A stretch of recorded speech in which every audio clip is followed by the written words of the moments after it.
You want to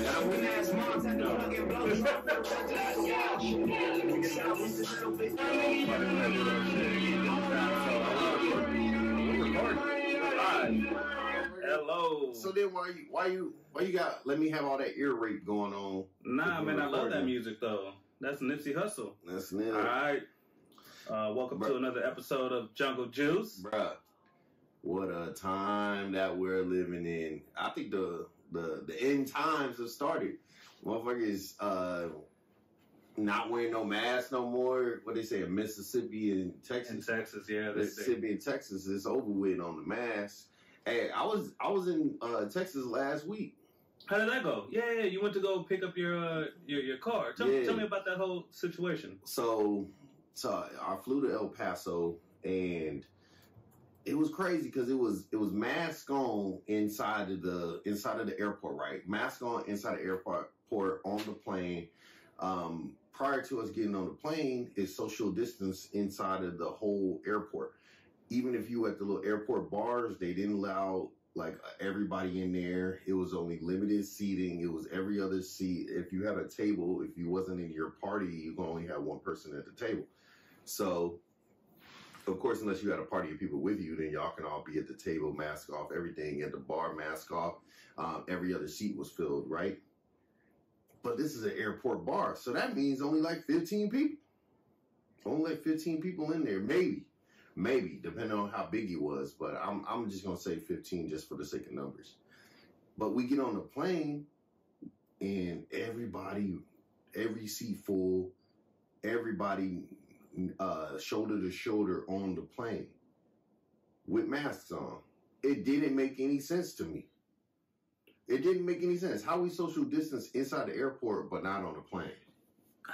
I don't know. And then that don't make no sense. Tell me this: do you think that they're opening up the state for revenue because of what happened to the freeze over? Remember, because they went through that whole winter storm and all that stuff. Honestly, I just think they just don't give a fuck.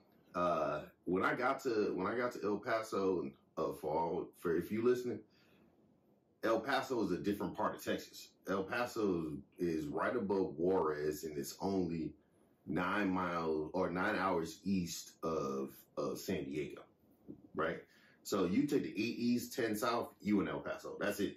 How long did it take? You flew though, right? I flew. Okay. Yeah. The flight was super short. So, but when you get there, it had like the same weather as San Diego. Like they didn't have none of the winter time bullshit that was going on.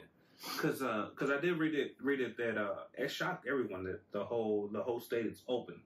Yeah. I mean, no mask, 100% everything. And I'm not shocked. I'm not shocked at all because I went there, bro. I got off the plane and so I met my buddy. He picked me up. Shout out to Jonathan. Thank you very much. That was the best, most hospitable time I've ever spent in another state, especially with people that I just barely met, you know? And I appreciate them very, very much. I never felt out of place. They did ask me when I got there, though. They was just like, where's that weed at? No, no, they was like, you ain't one of those hippie liberals, are you? You know what I mean? Yeah.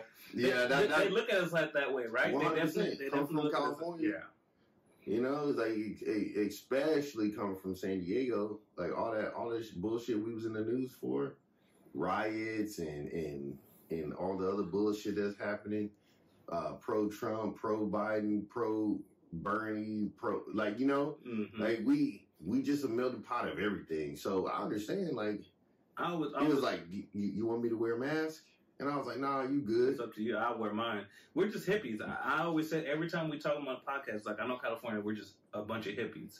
That's what we are. If you think about it, we're just a bunch of hippies, like liberals. Some of them, there's people out here that are Republican. You got people that are Democrats, and then you got people that are just in between, you know? Like, I consider myself in between. It's not shocking that they're opening up their state. Nah. Not at all. The only thing is that it worries me, you know? Like, we're doing so good right now. Not over there. I mean, I don't know now. Not over there. Well, and I'm like, right after you asked me, do you want to wear a mask? Followed it up with, the El Paso's numbers are crazy high, like it's for COVID. And I was just like, and you want me to be with no mask? But I stay up on my fitness and my pills and all that stuff. And it's not surprising because we still kept it socially distant when we were hanging out even still. Even you see people out there, like they're still walking around with no mask. They don't care.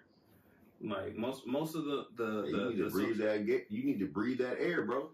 I understand. Like I'm pro mask. I wear my mask everywhere. But if I'm nowhere near somebody, my mask is off. Hey, like that's why I wear these. Sometimes your nose got to be out. You know what I mean? I call them. anytime somebody has their mask on with their nose out, I was like, man, I'll be like, man, put your dick away. It just it looks awkward, and it's like, just put your dick away. It looks like your dick is out. Yeah, in a public setting for sure. When I'm in the gym, my gym we wear masks and stuff, but I ain't gonna lie to you, I have my dick out. Really? In the gym? Yeah. Bro, you ever work out with your nose covered? I just started going to the gym, so you brought that up, and I'm proud of myself. Like I used to be a gym rat when I was younger. I slacked off for a very long time, and a decade. Yeah, I would say it's been close to a decade, and just recently I go to the same gym that you go to, and they're very strict on the mask stuff. But back to like me being back in the gym, it feels so good, like being in the gym, and I was always discouraged to go to the gym because every time you're in a gym, you think that there's be that big swole motherfucker that in there that and then you just over here like, damn, I ain't been in 10 years and I'm over here. Man, I went to the gym. I went to 2 different gyms, right? And this goes out to anybody. Like, don't feel discouraged going to the gym because half of the people that are in there are just like you. They're either the first day, the first week, or whatever. And then I feel that people feel discouraged going because, oh, I'm gonna look silly. I don't know what I'm doing. Yep. I was like, and there's only 2-3 people in there that's like me that know what we doing, and we in there on some beast shit. Exactly, and it's very true. And it's only like 1 or 2 people. Like since I've been there, I just seen 1 or 2 guys that are like really jacked up or whatever. Shit, and honestly, you can dive into the rabbit hole of YouTube and look at workouts, or you can just see people what they're doing. Like I used to work out, so when I see people do stuff, I'm like, that's not working out anything, or that's a good workout, and you can actually see it, and you can actually think in your mind, like, what is that really working out? Like, I saw this one young lady, she was doing this workout, and I was like, that's not working anything out. And I didn't want to say anything, because you don't want to say anything to anybody. Because you don't YMCA and shit. Because you don't know how they're going to take it, but, I mean, I want somebody to come up to me and tell me, like, hey, bro, like, try it this way. Like, I'm always open for constructive criticism. You know what I did the other day? And this is something like I was sitting behind this dude. Well, not sitting. I was working out. But I was working out behind this dude. The exercise I happened to be doing required sitting, right? And he was in front of me doing like overhead shoulder press. Okay. Right? So he was struggling at first, but he was still trying to get it. He didn't have no spotter, but he was struggling, still trying to get it. Struggling, still trying to get it. And then he started repping it easier, right? He started repping it. And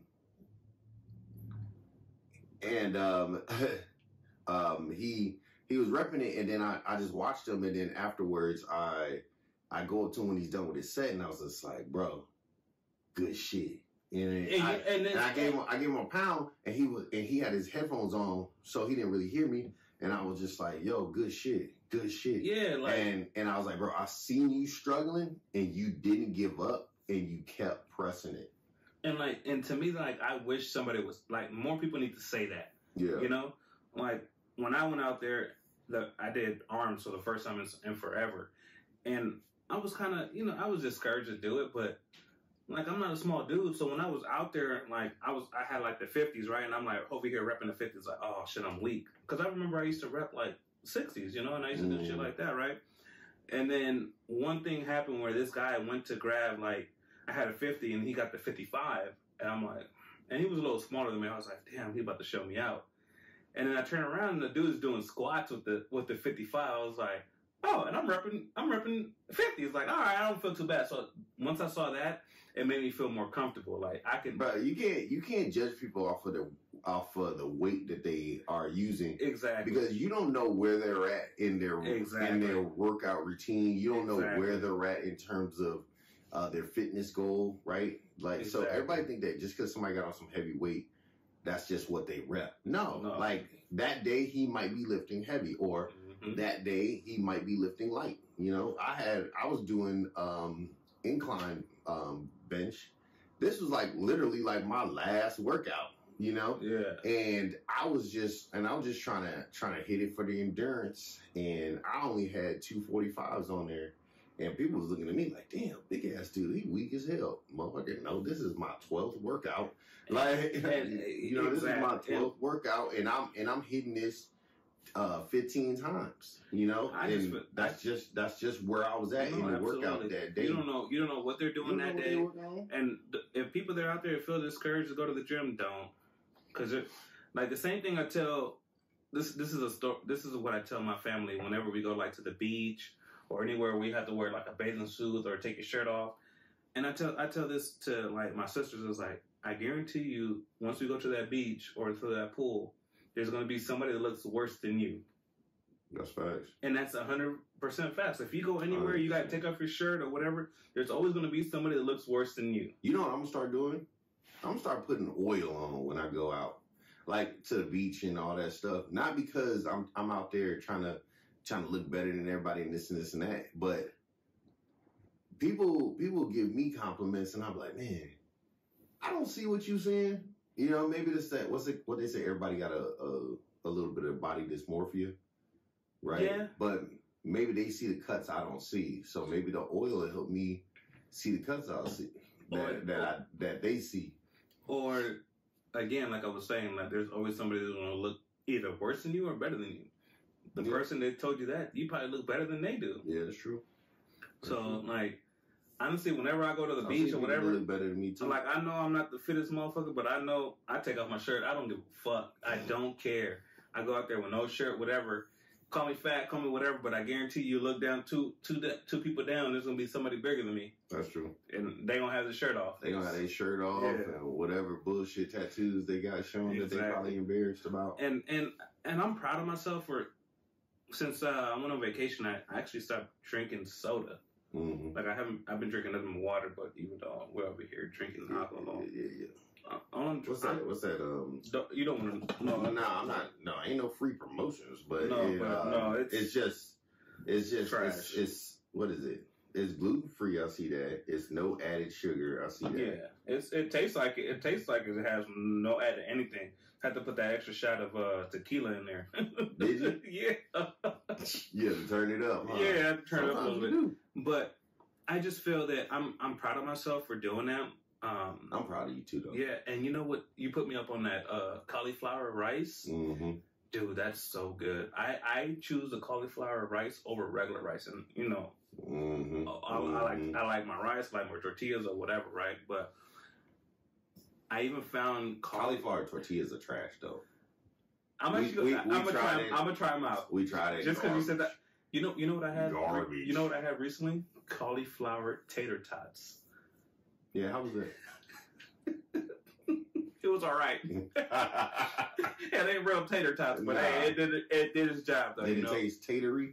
Not at all. It was just like, you know how you pick up the cauliflower rice and you think, you know, like, oh, I'm about to bite into some rice, but it's like you can really tell it's cauliflower, you know? You know, it's kind of like the same thing with tater tots. You know what's funny that you bring that up is people are always scared to get on their like little fitness shit. Like so many people are scared to get on their fitness. So many people are scared to change to these different types of foods that, so most of the time they're not as flavorful as, you know, the traditional, the foods with all the fat and the butter in them and stuff. But at the end of the day or the end of the week, you see the results, right? You start seeing those results and you start feeling better. That those what do they call them? Those endorphins and those that positive energy starts flowing through your body. Absolutely. And you start feeling really fucking good about yourself.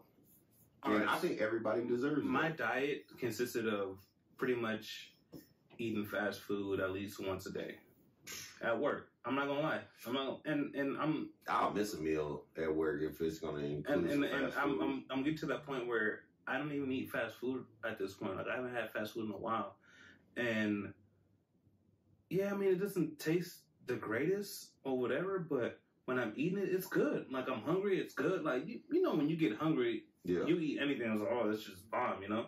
For lunch, I had ground turkey and cauliflower rice and some green beans. Ground turkey is fire. Fire, right? So I had that for lunch, right? Especially if you dress it up the right way. Fire. Oh, absolutely. And what I tell them, like, I still had, like, I'm trying to cut down on my carbs. Like, I used to eat carbs like it was nothing, right? And for the little fake ass energy. No, I just used to just eat carbs or whatever, right? So I just cut it down just to.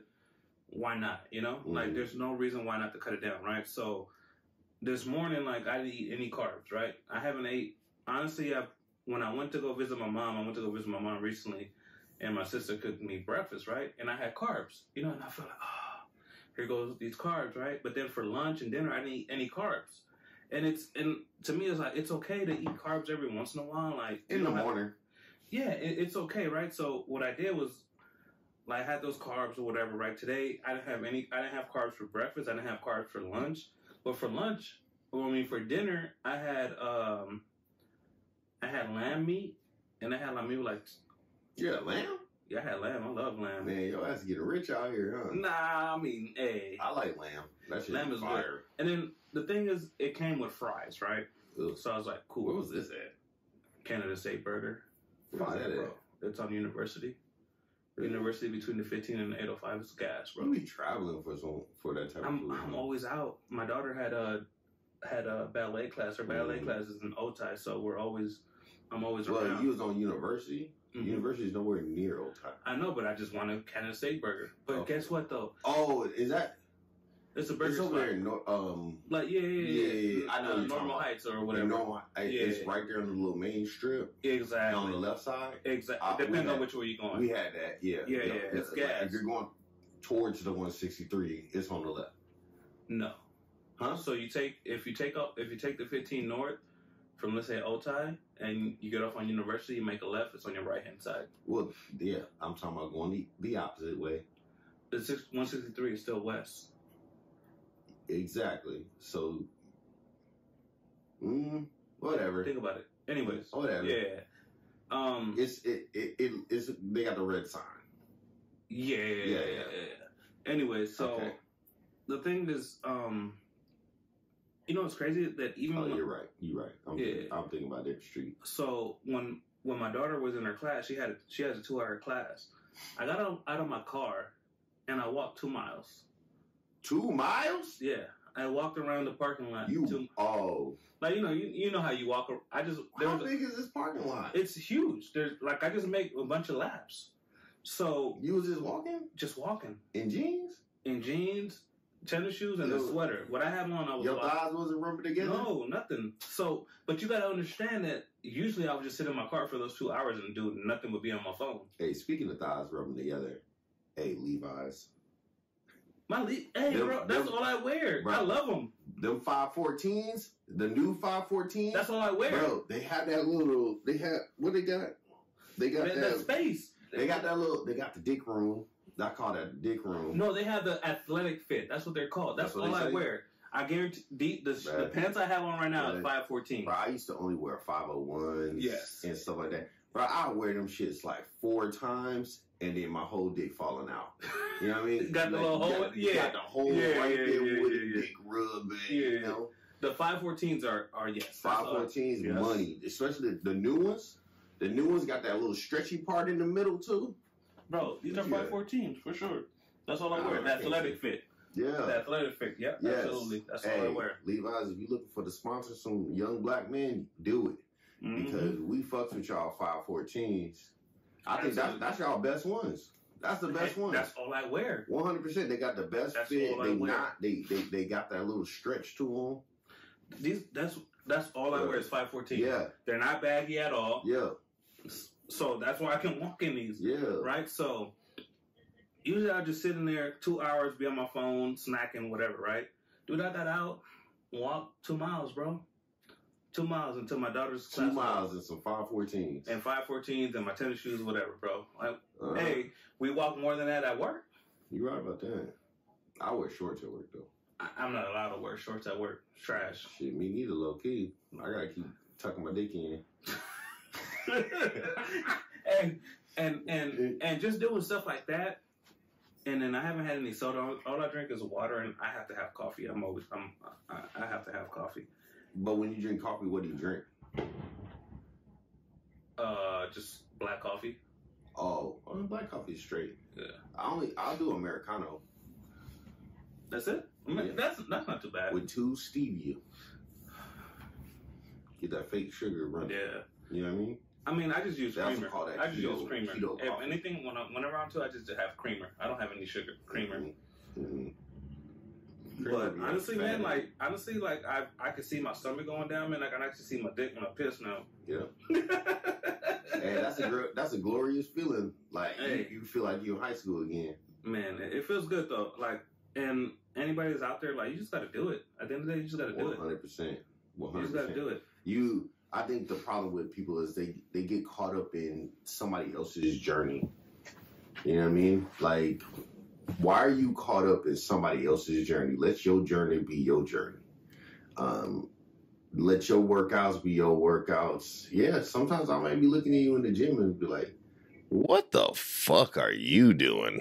But at the same time, if you go home and it makes you sore, fuck it. Like, if it makes you feel like you had a good workout, fuck it. Like, that's what you're supposed to do. You know what I mean? Like, that's what you there to do. You there to make yourself better. If making yourself better looks stupid to me, fuck me. You know what I mean? Hey, when you put your goddamn drawers on, if it feel better to you, that's all that matters. 100%. Yeah, and like, I'm proud of myself, you know, like, I'm really, really, really proud of myself for doing what I'm doing, you know, and I'm gonna continue to do it. Like, even though, like, some days, like tonight, once I get home, I'm just gonna do some push-ups just because I haven't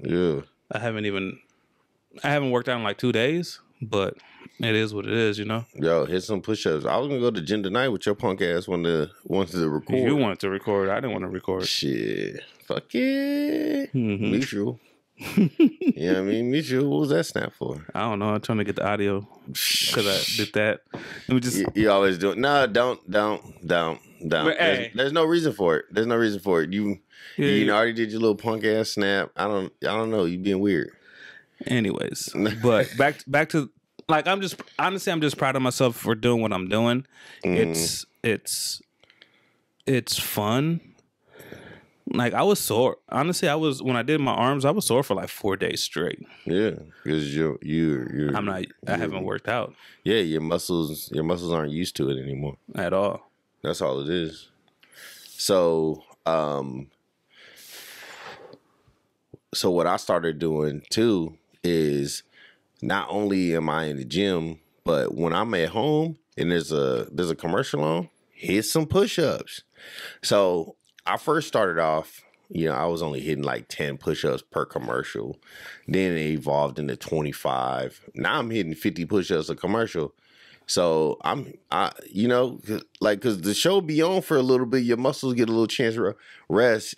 Most commercials are 2.5 minutes or longer. Yeah. You can hit, I can hit 50 push-ups there. And I might get 350 push-ups a night, depending on how I'm feeling. And that goes back to what I was saying. Like, I would have just sit in my car waiting for my daughter to get done with her ballet class, but no, I got out and I walked around. Yeah, that's the same thing. As something is something. Something is better than nothing, right? I always say something is something. Exactly. Something is something. And going back to the whole, you say something is better than nothing, and people will be like, "Well, what's your classification of nothing?" Sitting on your phone. Something is sitting something. On your phone for 2 hours, not doing anything when you can walk around. That is true. doing 50 push-ups in hit a some commercial. little body weight squats while you over there bullshitting on your phone. Yeah. Yeah, it's better than anything. And man, when I used to work out, I used to be in the gym hardcore. And like, ask anybody that knew me back in the day, like, man, dang, like, and then like, I definitely let myself go just because to me, the gym was getting boring to me, you know? And then now it's like. That's because you was doing the same shit and you wasn't growing no more.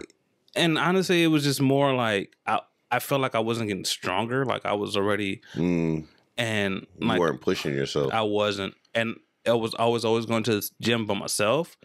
And like I feel more motivated when I go with somebody else. Bro, I fail in the gym all the time. Yeah. I don't ever tell people my secrets. But like I fail in the gym all the time. The other day, I straight dropped the goddamn weight all on my chest. I ain't gonna lie to you. It was too heavy for me at that point in time. Like I dropped the weight on my chest, and then as soon as it hit my chest, I was like, oh, I can't look like a bitch. I can't look Why like a bitch. does it matter though? Oh, because it mattered for me because it made me stronger. So the next time that I went in the gym and I hit that same amount of weight, I was repping it. Yeah, but you shouldn't care about what I can't look like no bitch. Like just like the guy that you saw there, like he was there looking like. At first, he was looking like a little bitch, and he told himself, like, don't, like, fuck the shit. I'm gonna fuck. Yeah, exactly. What were you about to say? What were you about to say? I can't look like no bitch, and he started hitting it. Exactly. Okay. Right? That would use the same motivation. I guess it's the same motivation. I used the exact same motivation. That was a really bad analogy. It surely was. You did support me real well. I appreciate it. No, it was, you know what I mean? Like, everybody got their own way of motivating themselves, and it don't matter where you at. I think that some people motivate themselves by saying, I can't be last place. Some people motivate themselves by saying, I can't be no bitch. Some people motivate themselves by saying, fuck my parents or whoever. You know what I mean? Like, whatever you need to do to motivate yourself, you should be doing it. And, you know what I mean? I'm just, at this point, to me, it's just more like, I'm not eating carbs, but then I do want to eat carbs, you know? Yeah, of course you want to eat carbs. And it tastes good. And it's okay. You know, like, I'm talking about, I will eat carbs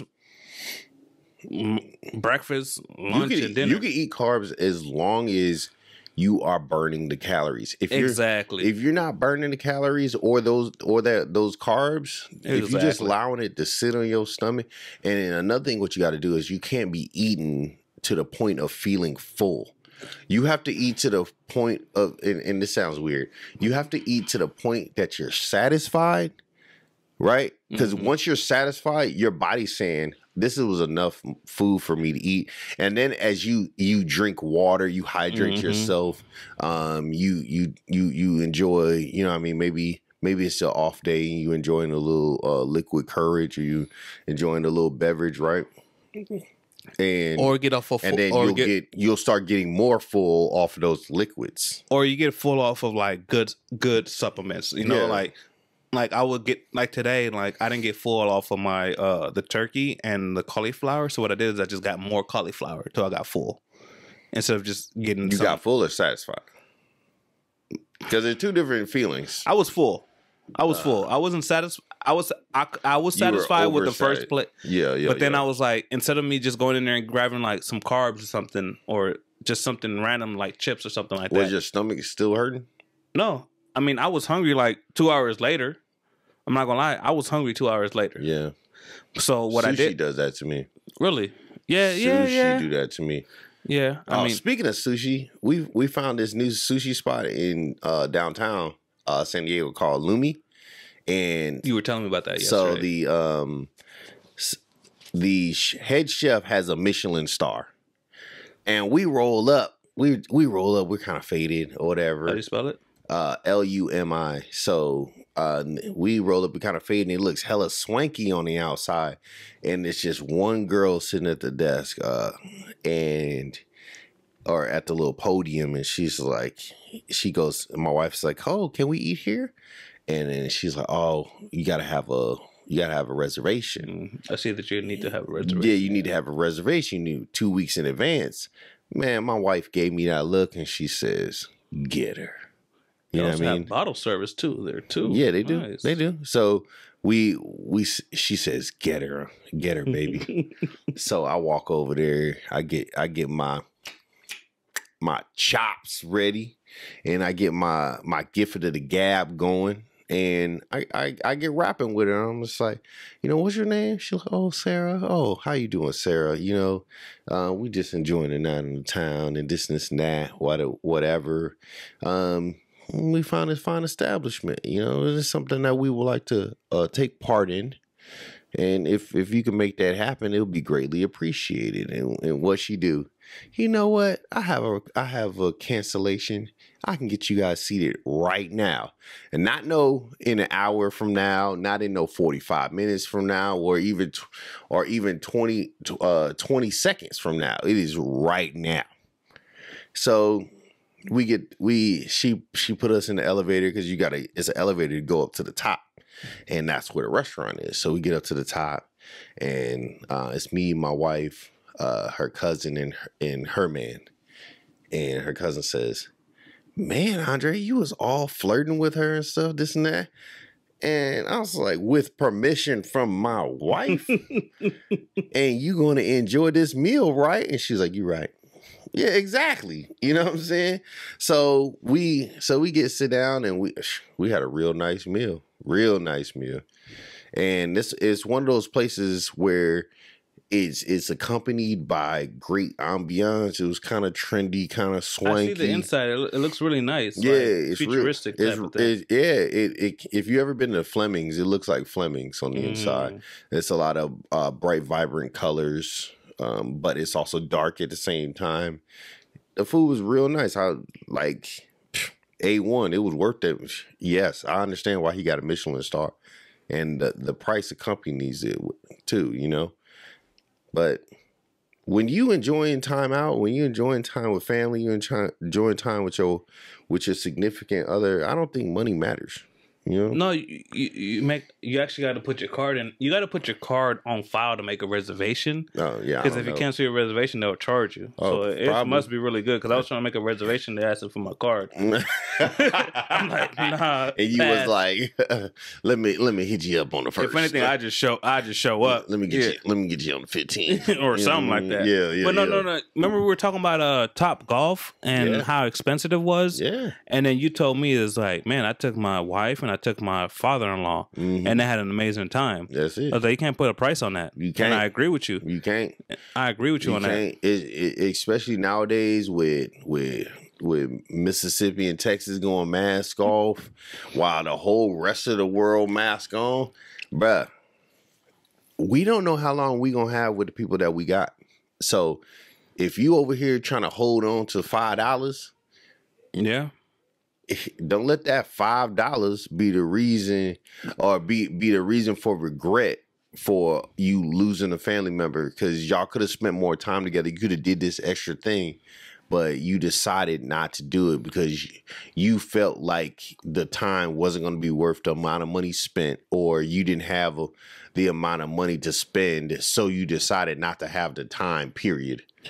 And you saying that actually brings up a very sensitive spot for me, because I just went to go visit my mom this past weekend. I left on Friday. Okay. I left on Friday night, right? And I went to go visit her. The only reason why I went up, which is sad, is to help my niece move. Like my niece needed help to move, right? So she was moving back to her mom's house, right? So that's the only reason why I came up, right? And usually when I go up, I stay with my mom, right? And mind you, my mom's a little older. She was born in 1944, so you guys do the math. Damn. Yeah. So like I'm the youngest out of 6, so most of my siblings are a lot older than I am. 60 is 2004, right? So she's 70. She'll be 77 this year. 77. God damn. So my mom will be 77 this year, right? And my mom hasn't been the healthiest recently, so she's been walking with a cane since I was in high school, right? And then when I came home, she was in her little walker, right? So she can't walk anymore. She's pretty much can't walk anymore. So she's pretty much pushing herself with a little walker. And when I go home, I'm always helping her out. Mm-hmm. I'm always helping her out, doing stuff like that, right? And this time around, it was just a little bit more tougher to see her the way she was. She couldn't move around, so I was doing a lot. Like, I had to wake up on Saturday, I woke up at 6 o'clock in the morning to help her out of the bed so she can use the restroom, right?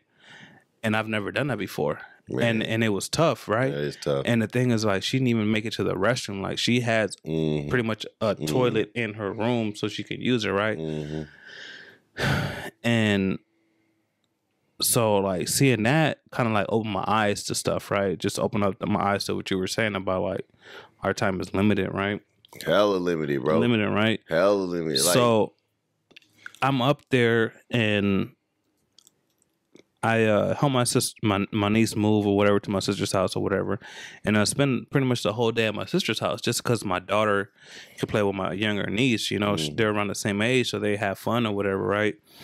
And so I kind of got. I didn't say anything, but me and my niece kind of got into an argument. Like, I didn't get in an argument. I didn't say anything to her. How old is she? She was born in 1991, so she's about to be 30 this year, or 31. She was born in 91, so she's about to be 30 this year, right? So I'm about 8 years older than her, right? And my niece's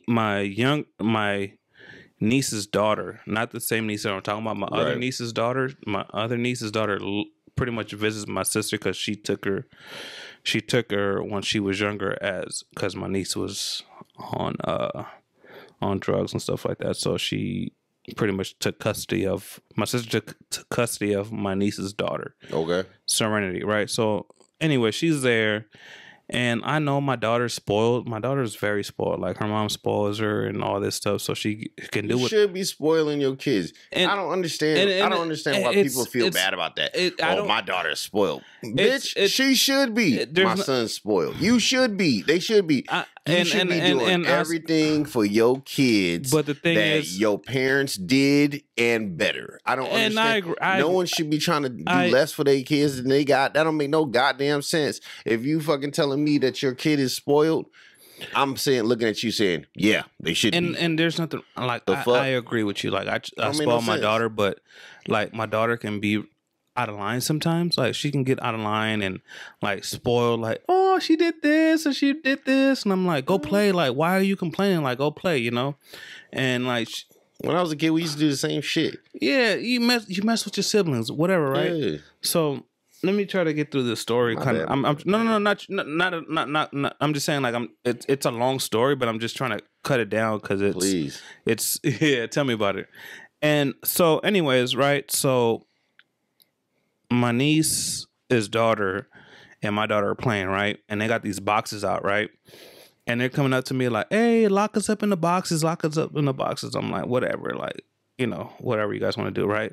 So I took, her name is Serenity, right? So I put her in a box and I covered it, right? And then me and my daughter are kind of like playing with her and like holding the box up, right? And she can't get out. She was like, let me out. And I might have held the box like 1 second too long, right? But you had some hate in your heart. Not at all. Not at all. No. It was just more like just to mess with her a little bit. Like it wasn't anything like to get back at her or anything like that. It was more like I'm just gonna bully you a little bit. Just like I'm just your uncle messing with you. That's it. Like toughen you up a little bit, right? So she like. It was 1 second too long, right? She flipped out, whatever, right? And she started crying, right? And then my niece comes out of her like, don't do that to her. And like, she's yelling at me. Like, this is my niece. Like, first of all, she's yelling at me like, don't do that. And I'm at my sister's house, mind you, right? Don't do that to her. Because ain't nobody can tell you about your daughter and da-da-da-da-da and this and this and this and that. Oh, that's when they try to bring out the little bullshit the whole, like, spoiling her or whatever, right? But, and I'm trying to say something to my niece like, you better than me. Yo, like, what? And then my niece was like, no. Like, she hit me with that, like, no, don't do this. Da, da, da. And I'm like looking at her, and I really wanted to go off, but I'm at my sister's house, right? I'm not in my home. And I was like, you know what? I didn't say anything. I was like, come on, kids, let's go. Yeah. I packed up their shit, and I left. You know what? That's funny that you say that, and that you told that story. Because I've lived through the exact same thing with my mom, but I was the kid. I was the spoiled kid. I didn't cry or nothing, but we'll get to that point where, you know, we might be ready to go. Like, and I remember some stuff, and I'd be like, hey, we gonna go home or what?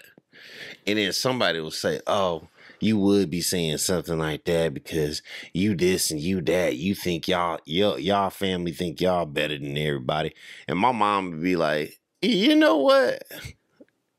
We are, because I'm not about to get into this little bullshit ass argument with you about my kids. Like, you know, like, we might live in a better place, or like my kid might have said this because he ready to go. Shit.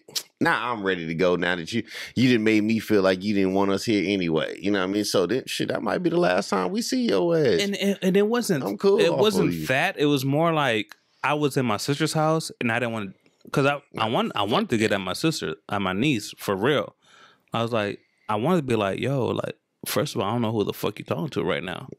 You know, because not one time have you ever heard me say anything about my daughter and anything like that. Like, I let you guys discipline her as she needs to be needed. As needs, you know? Yeah. I've never said anything like that, right? And then in my head, I was like, yo, like, I ain't gotta deal with this shit. I got my own place. Yeah. I got my own house. Get up out of here. I was like, hey, we don't live here. Yeah, I was like, kids, get your shit. We're going. And it was like, why? I was like, it's time. It's time to go, pack right? Up your toys, honey. Right?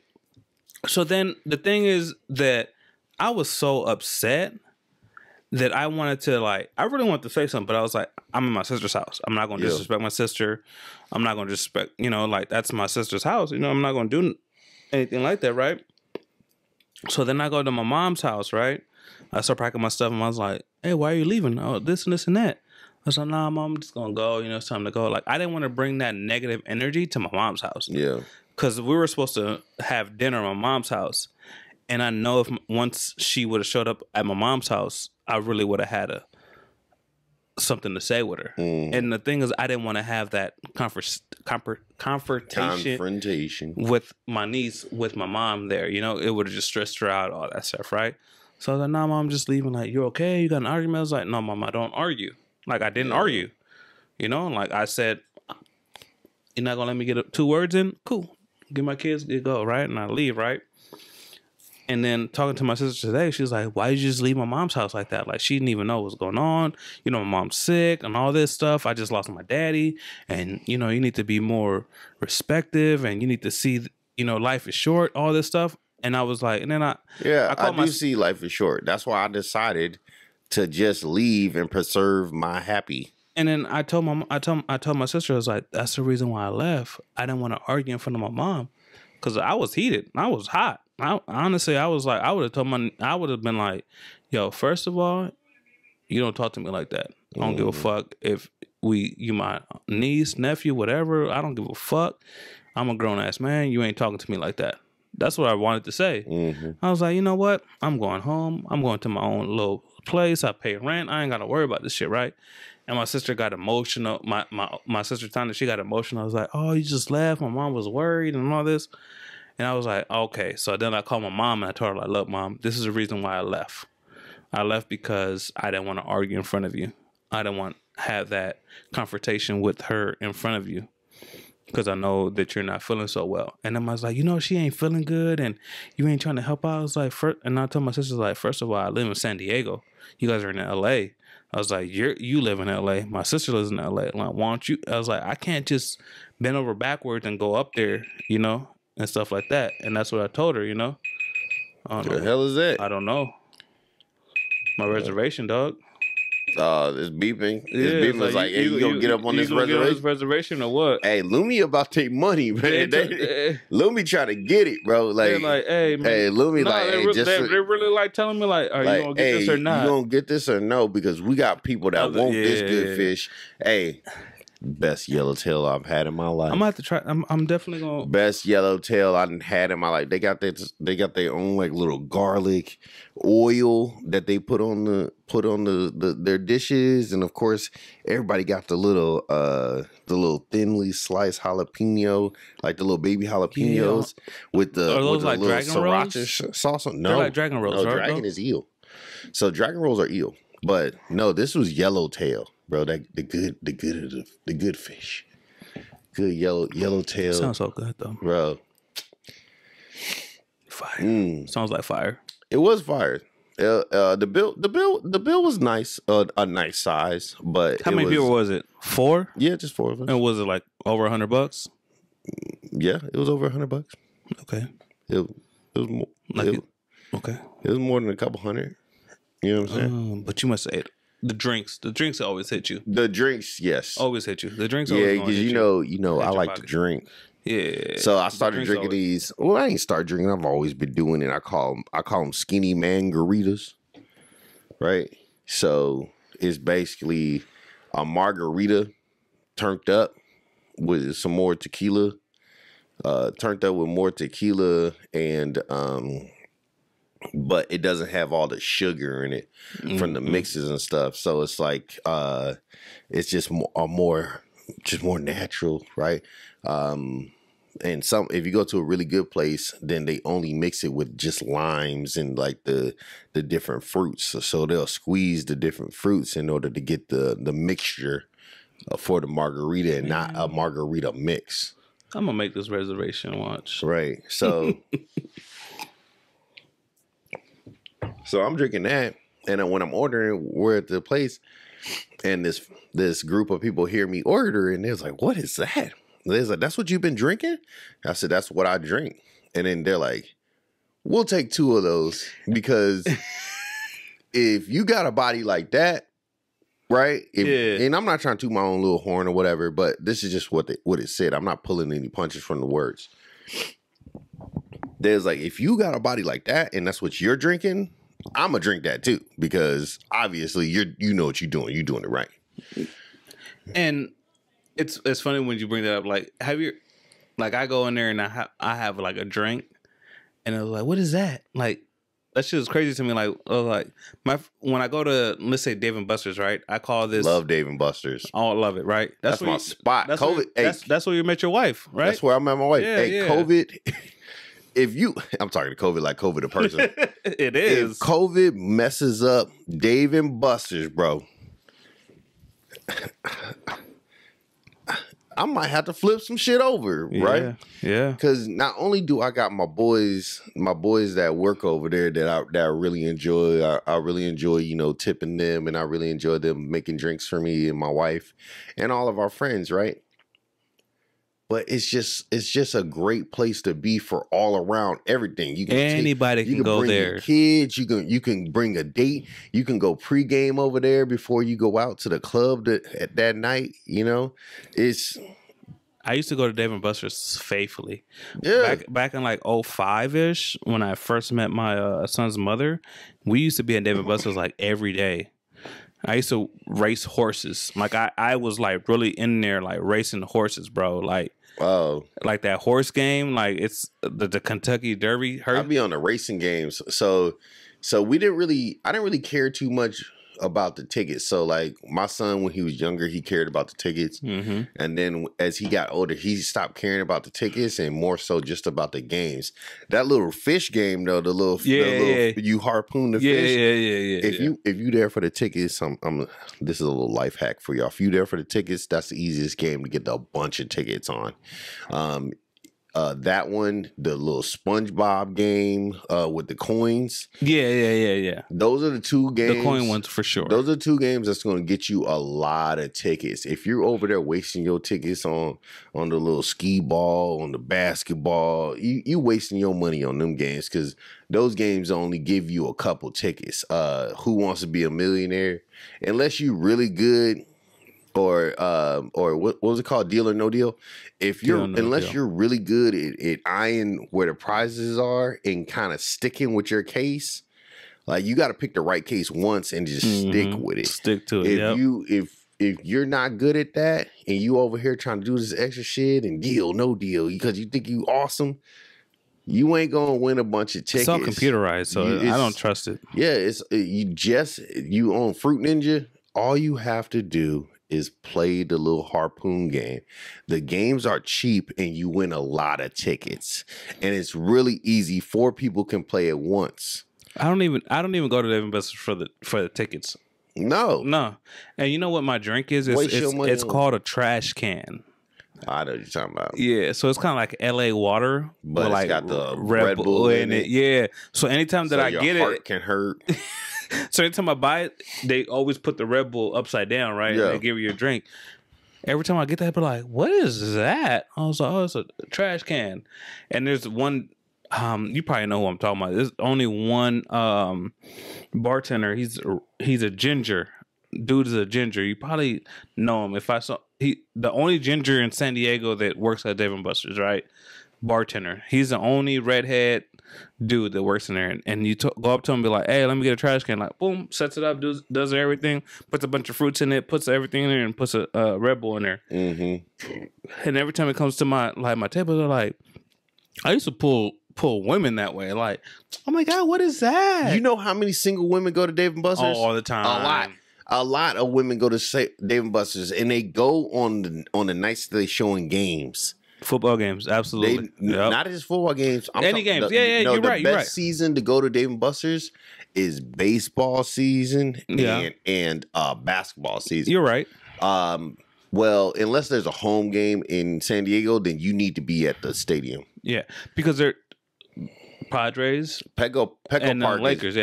Petco Park is the best. It's the best park on the West Coast and one of the best beautiful. In the entire MLB. It's beautiful. It's a beautiful park. Yes, it's right downtown too. And they keep adding stuff to it, and it's on a nice part of downtown too. Yep. So you got people that's living over there in East Village with freaking bums as their freaking scenery. You know what I mean? You can get to San Diego downtown on a trolley. You can get to the game on a trolley and walk there and be straight. No matter where you're at, it doesn't matter. Anywhere in San Diego, you can hop on. You ride the trolley, you can get there. Yep. And then after the game, you can go. There's a bunch of little bars. You're like right there by 5th Street, so you're like bars and everything. Yeah, freaking amazing. Bootleggers over there. Moonshine Flats is over there. I hear Moonshine Flats is closing. I hear they're closing. I've never been there, so I don't know. So Moonshine Flats is like it was like a country bar, but they had a hip hop side. So the Moonshine Flats is huge. So they had like a part where they played like top 40, and that's where everybody was playing. They have all these games there.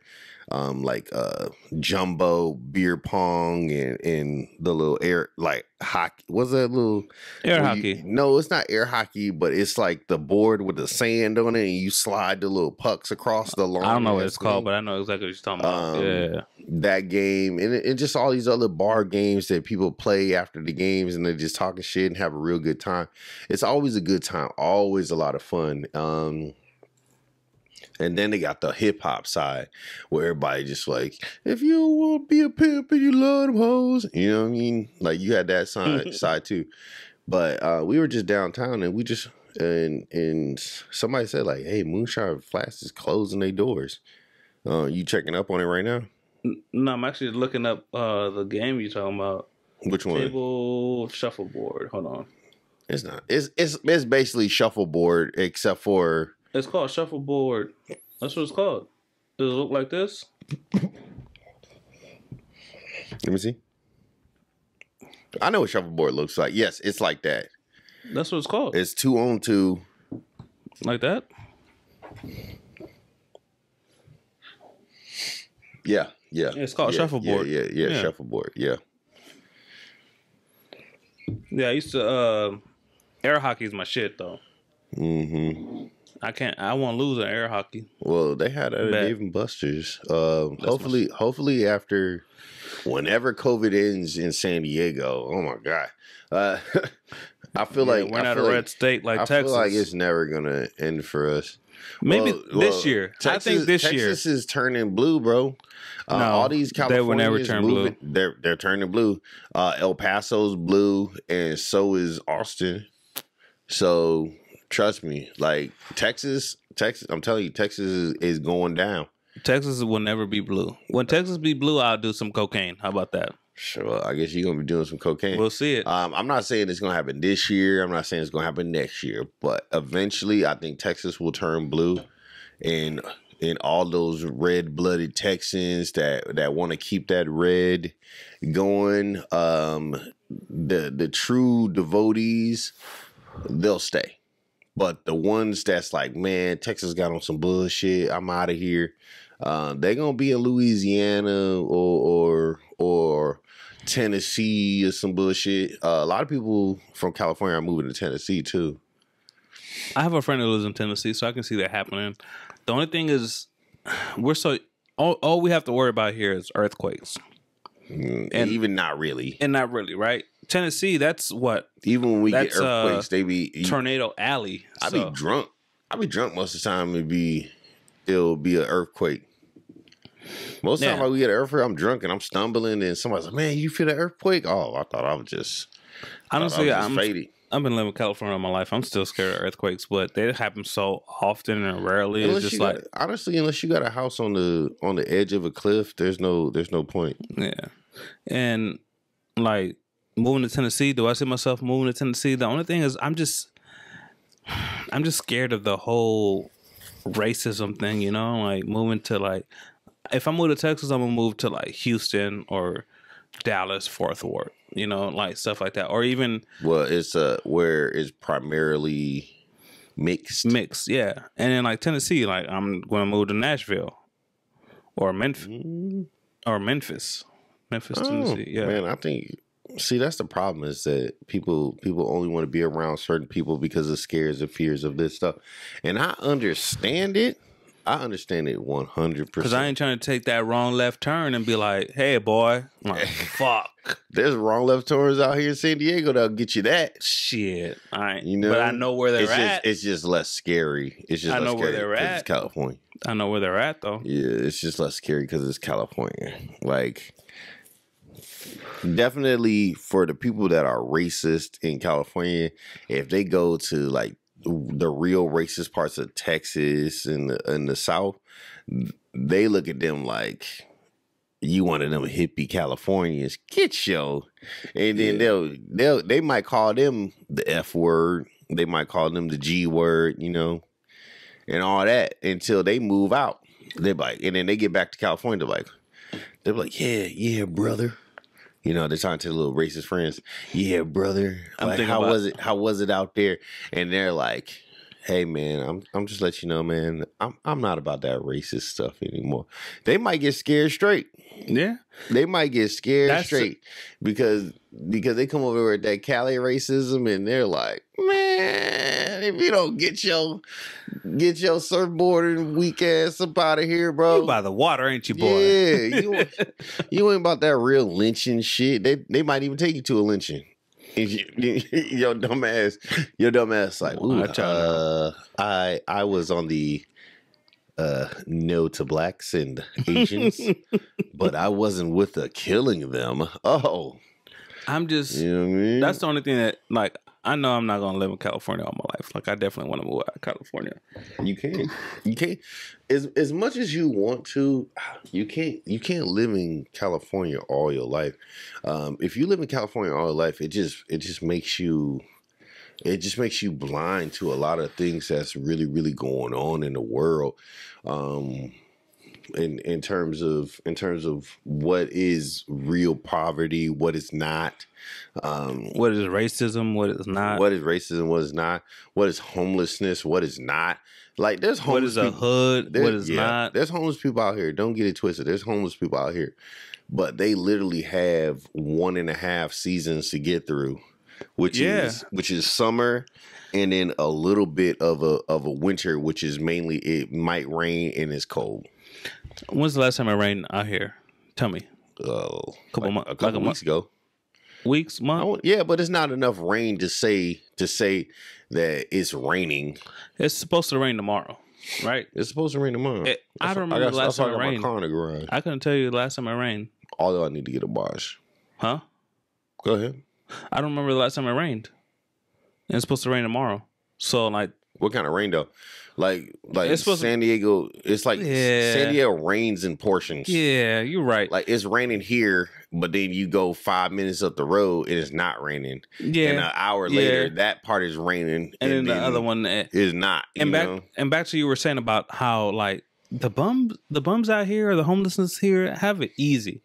So I went to a Argentinian. I've never seen a bum in the rain though. Have you ever seen a bum in the rain? No, me neither. Me neither. No. They know the weather too. They know where to go. They know what's up. So I just went to an Argentinian restaurant recently in downtown San Diego, and I spent maybe like over about $100 for like for food and little morsels. Yeah, and then I even had like food like. I boxed up my food. I was like, cool, man, I'm about to have dinner. It was like tri-tip. It was some chicken. It was some pork. It was some rice. It was good, right? I had a whole meal for two to go, right? So I'm walking to my car, right? Somebody jacked your shit. Man, this fucking bum came up to me. I was like, hey, man, any way I can have your food? And they're in Little Italy, so there's restaurants all over the place. And I'm like... like this motherfucker probably needs this food more than I do, right? In my head, I was like, "Yeah, man, go ahead," And I gave him my food. I gave him my fucking leftovers, right? And I was like, "Here you go, man. Like, you need. Honestly, he's gonna need it more than I do. Let's be honest, right?" Yeah. So he got his food. Once he opened it up, he started eating, right?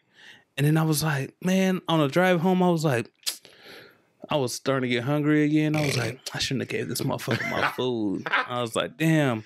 You regretted it? I regretted it, but then I was like, I got money in my pocket to go get more food. Yeah. I do. Nah. I got food in the house. I can cook.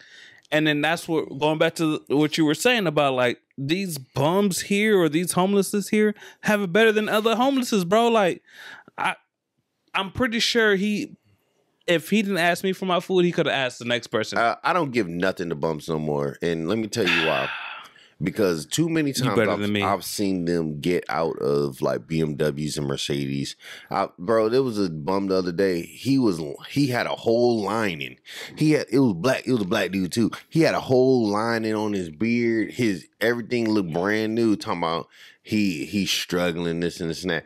I'm like, bro, you are not struggling. I was like, get up out of here. And I ain't give him nothing. I don't give money to bums. I don't. No, so even I switched up my thing and I was like, all right, I don't give money to bums. I'll give them food or something. I gave food to one bum and he made me regret it. He was like, did I ask you for something to eat? He's like, did I ask you for something to eat? And I was like, the way you talking, you asking for you get your ass whooped. How about that? And he was just like, man... He's like, man, whatever, bro. He was like, man, like, hey, if we don't ask you for no food, don't give us no food. Most of us are on drugs. We ain't hungry. And I was just like, right? You know what? Point taken. You done messed it up for everybody else. That's a bum. And the bum that I gave the food for, or what they call him, or. Like, I'm gonna be honest with you, the guy that I gave it to, like, transient. I don't feel bad because I gave it to him, because right when I gave it to him, he opened it up and started eating the food. That happened to me before. And then he went right to his home, and his home was really on a corner, whatever. Like, he had a little, the shopping cart, whatever, right? But like, I don't give money to bums at all. Like, they ask for money, it's like, I ain't got none, bro. Yeah. Like, nope, I'm not giving you no fucking money. This lady walked up on us eating breakfast. We outside dining in San Diego, and this bum walking through the restaurant, basically, because it's on the street. Yeah. Walking through the restaurant, and she asking every table for some money, and I was like, and then she kind of had her mask halfway down, and I was like, can you keep your mask up? And no, I don't have any cash. I don't and no one here has any cash, so you can kind of keep it moving. And she's like, but I only need $4. And I was just like, okay, well, I don't have any cash, and I definitely can't Venmo you. So our conversation is over. I don't give cash to bums. No, because the reason $4 was what she needed to get a rock. I don't give a fuck. Like if you needed food, you could have just asked me to get you a plate. The shit that pisses me off is, you know what I mean? Is when I be in my uniform and I call it monkey suit. We at a restaurant. Why are you asking me for money? I can just get you a plate. A plate. Like, you obviously need food. You need food, right? Like, all right, let me get you a little breakfast. You know what pisses me off is like when I'm in my monkey suit, like I got my uniform on, it says I just got off work or I'm about to go to work. But like, hey, can I get $1? And I look at them like, bro, like I've said this to a bum before, like, bro, like I'm about to go work for this fucking money, bro. Yeah. Like, no, I don't have any money, and if I did, I'm not gonna give it to you. Yeah, like I'm really about to go to work and actually bust my ass for these fucking $5, bro. Like I'm not gonna give you shit. You know what though? I think that everything that's going on in the world with COVID and people being laid off, people being furloughed, and all that stuff, it's made people more protective over their dollars, you know, because shit, you give somebody your last couple of dollars, and then you go to work and they're like, hey, I'm sorry, we're gonna have to lay you off, and due to COVID, we don't have any money to pay you any type of furlough, or we don't have any money to pay you any type of anything, so this is your last day, and you're not gonna get any money from us. Bums ain't getting a dime. That happened from to me, bro. couple people. Like, that happened to a couple people I know. They got laid off from their job. Same as my job. No type of severance. You know what I mean? No type of severance for a couple people that I know. I tell you one thing, like these bums ain't gonna get $1 from me. No. I'm sorry, but all these people are resorting to stealing too. Oh yeah, ridiculous. Yes, ridiculous. Like, hey. Tell me about the. I wasn't there.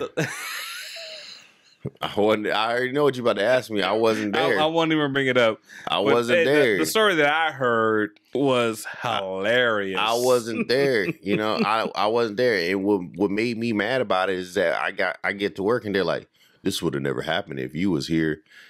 Okay, but you were here, so why couldn't you be me? You know what I mean? Like, like I don't get that. Like I don't, and you know, I'm not going for that anymore. Like I know that I'm aggressive. I know that I'm bigger than everybody. I know that I don't have the same fears other people have. However, however, what's important to me is my people and protecting my people. And that's what makes me aggressive. That's what makes me more protective. That's what makes me do all that. And why can't you do that? Exactly. You know what I mean? It's the same thing. Why can't you do that? Same thing with me. Like, why is it you make it your thing to do? Well, Andre's not here, so I'm just going to tell him this wouldn't happen if he was here. And I'm going to continue to be what I am when Andre is here, which is docile. You know, it's crazy. And I'll be at work and I'll be telling him, like, hey, it was like, hey, man, like, hey, do me a favor, like, hey, keep your eye on that. Like, go ahead, hey, like, hey, keep your eyes open on that shit right there. And then, like, all of a sudden, you see their head up in the... Yeah, right? And then be like, what are you looking at? And then I'll be like, I was trying not to see something that would cause me to have to react.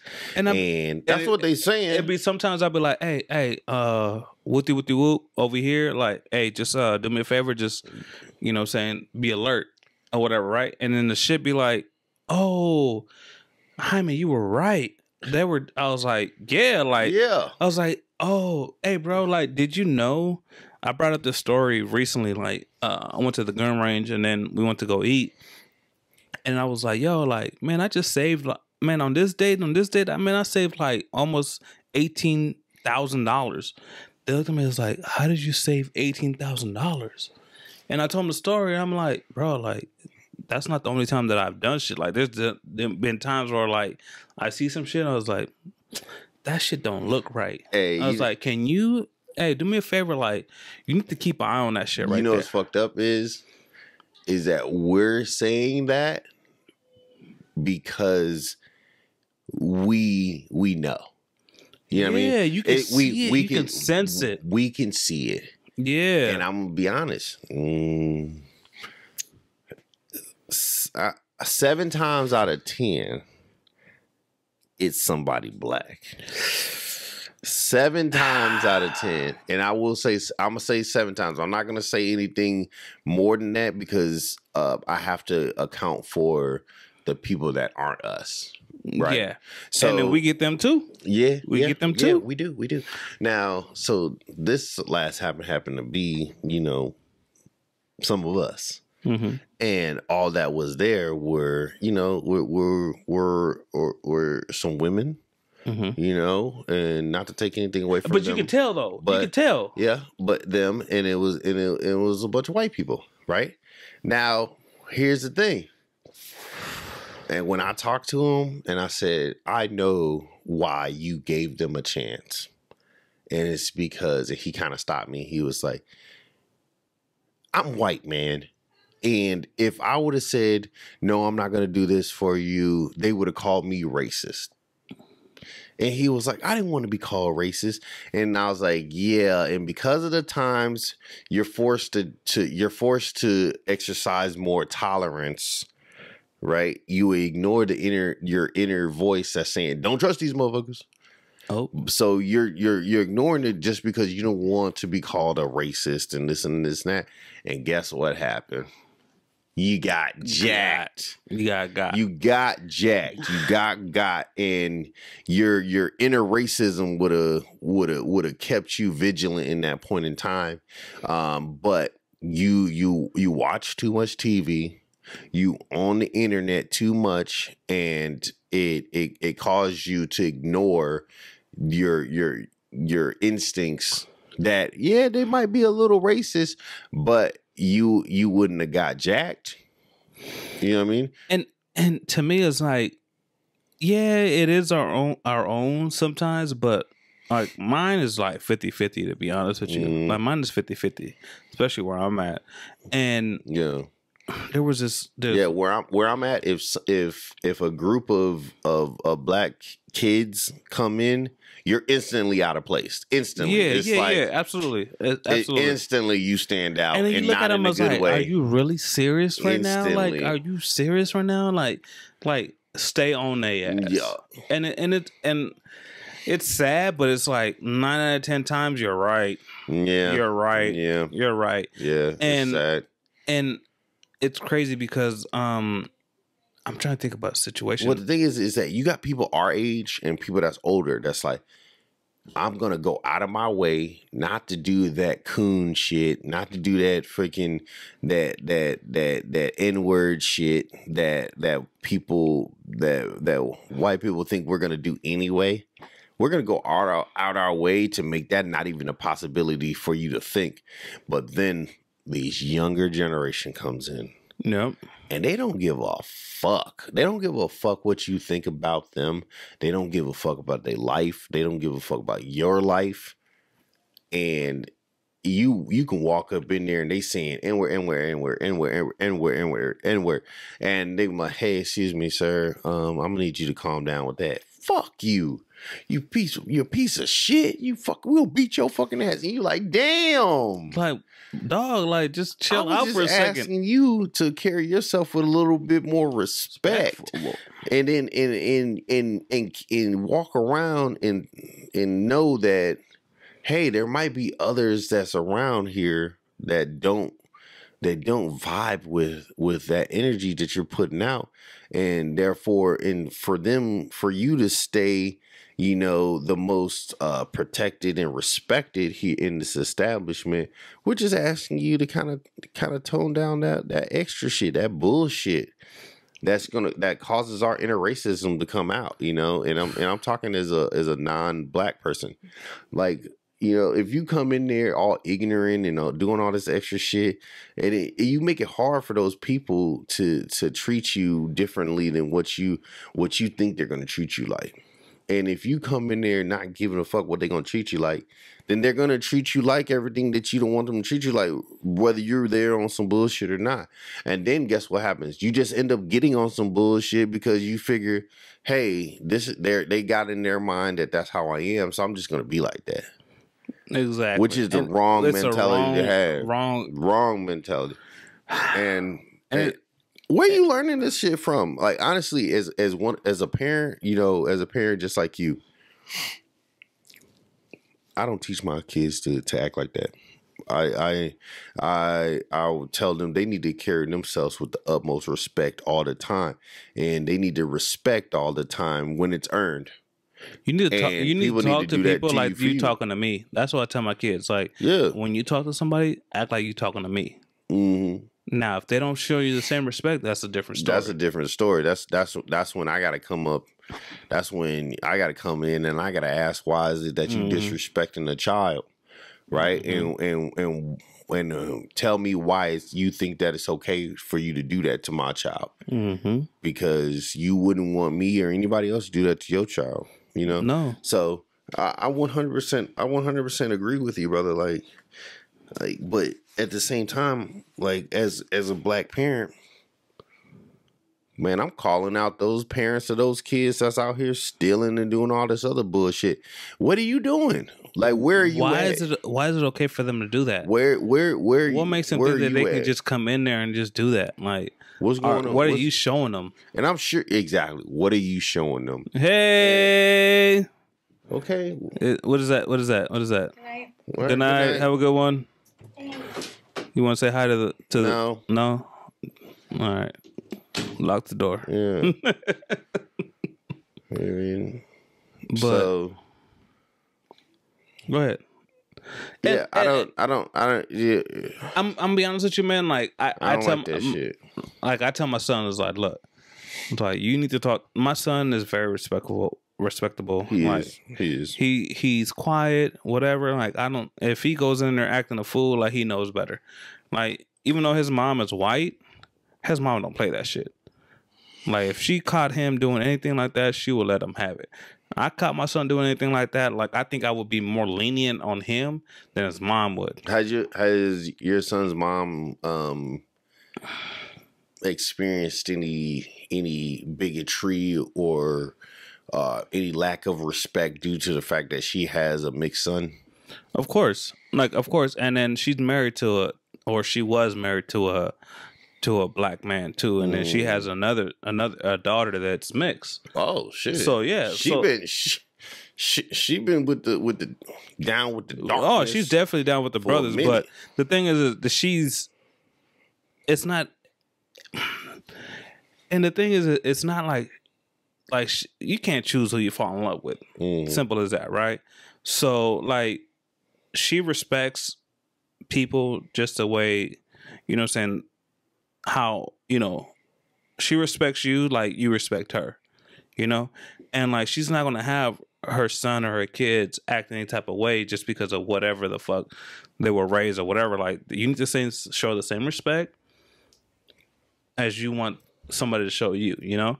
And like, my son is cool. My son, I honestly, I don't have to worry about him. I just know the only thing that he has is like, I think he's with them ladies. So like, I think he liked them ladies a little bit too much, but he's fucking 14. Like, yeah, who it's exactly. hormones, you know?